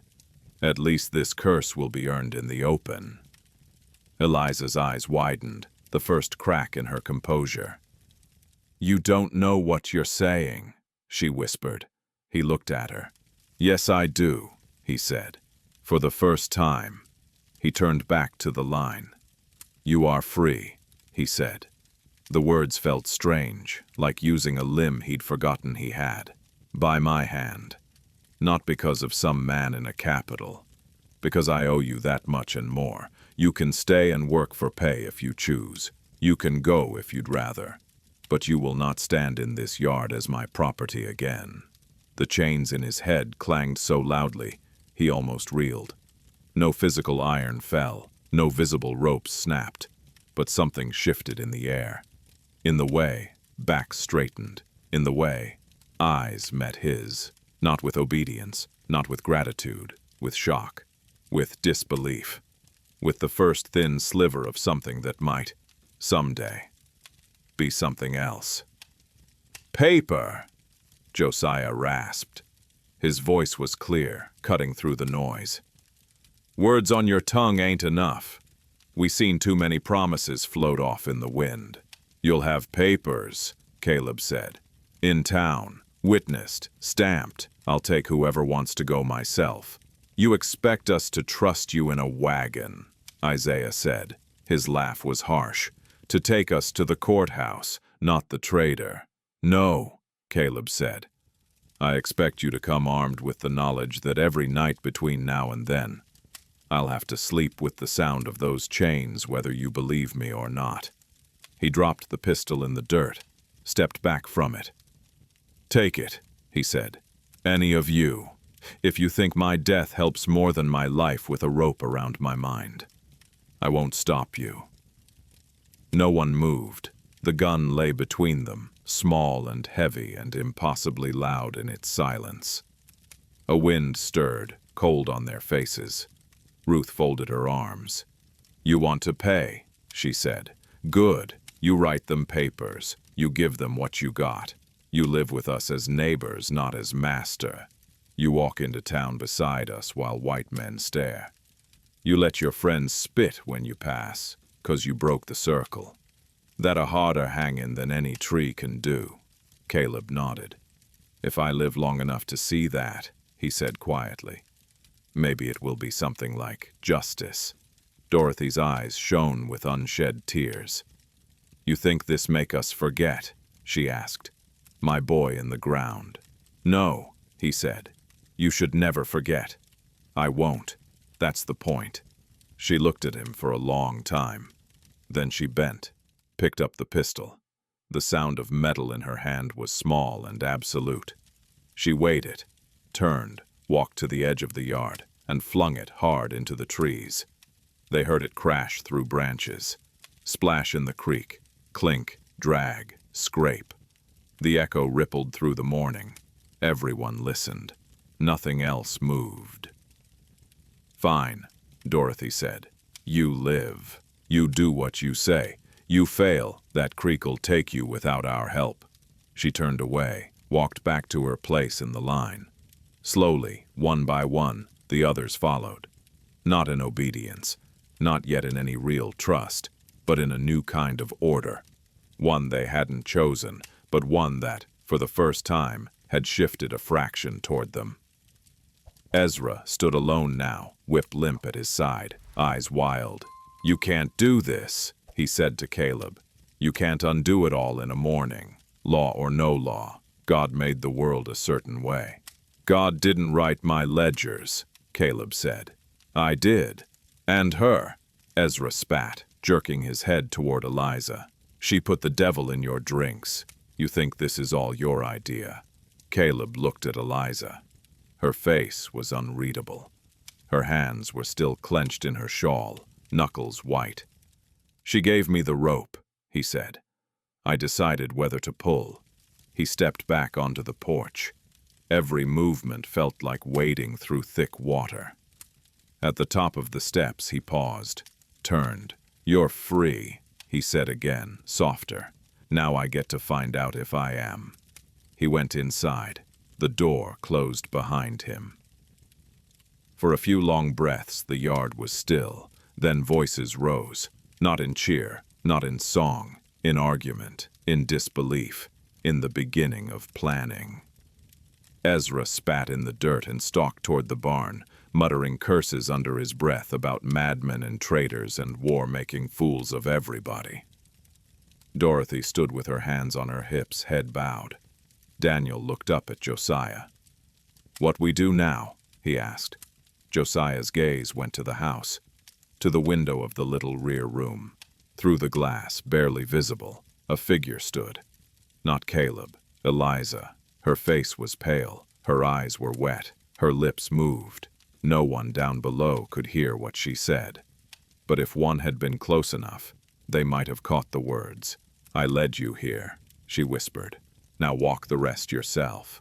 She stepped back into the shadows. On the edge of the yard, half hidden behind the broad trunk of an oak, she stopped. Her hand slipped into her pocket, closed around a small bundle of dried herbs. She held it for a moment. Then slowly, she opened her fingers. The bundle fell, hit the dirt without a sound. She did not pick it up. From where she stood, she could see Caleb's shadow pass across the study window. He moved like a man carrying something heavy that no one could see. The faintest sound brushed her ears. Clink, drag, scrape. But it was softer now. Not behind him, around him, like a circle closing. She exhaled. The breath shook. Part of her wanted to smile. Part of her wanted to scream. She did neither. She only watched, as the man who had been her jailer, her husband, her instrument, and her target, took his first steps into a world where he could no longer pretend, not to hear the chains he'd forged. And behind her, just out of sight, the people whose lives he'd bound and broken began, for the first time, to speak of futures that did not have his name in the center. Eliza turned. walked back into the house. The door shut softly. Her footsteps faded. In the yard, under the pale light of coming winter, the plantation moved. Not forward, not yet, but not in the same circle. Far down by the creek, where a tree's branches arched over the water, something shifted. A rope mark on bark, long invisible to any eye, seemed to fade a fraction in the weak sun. The water whispered over stones, clink, drag, scrape, and then, very faintly, as if from a long way off, the suggestion of another sound. A link falling, breaking. No one heard it clearly enough to name it. Not yet, but it was there, waiting, like the next story.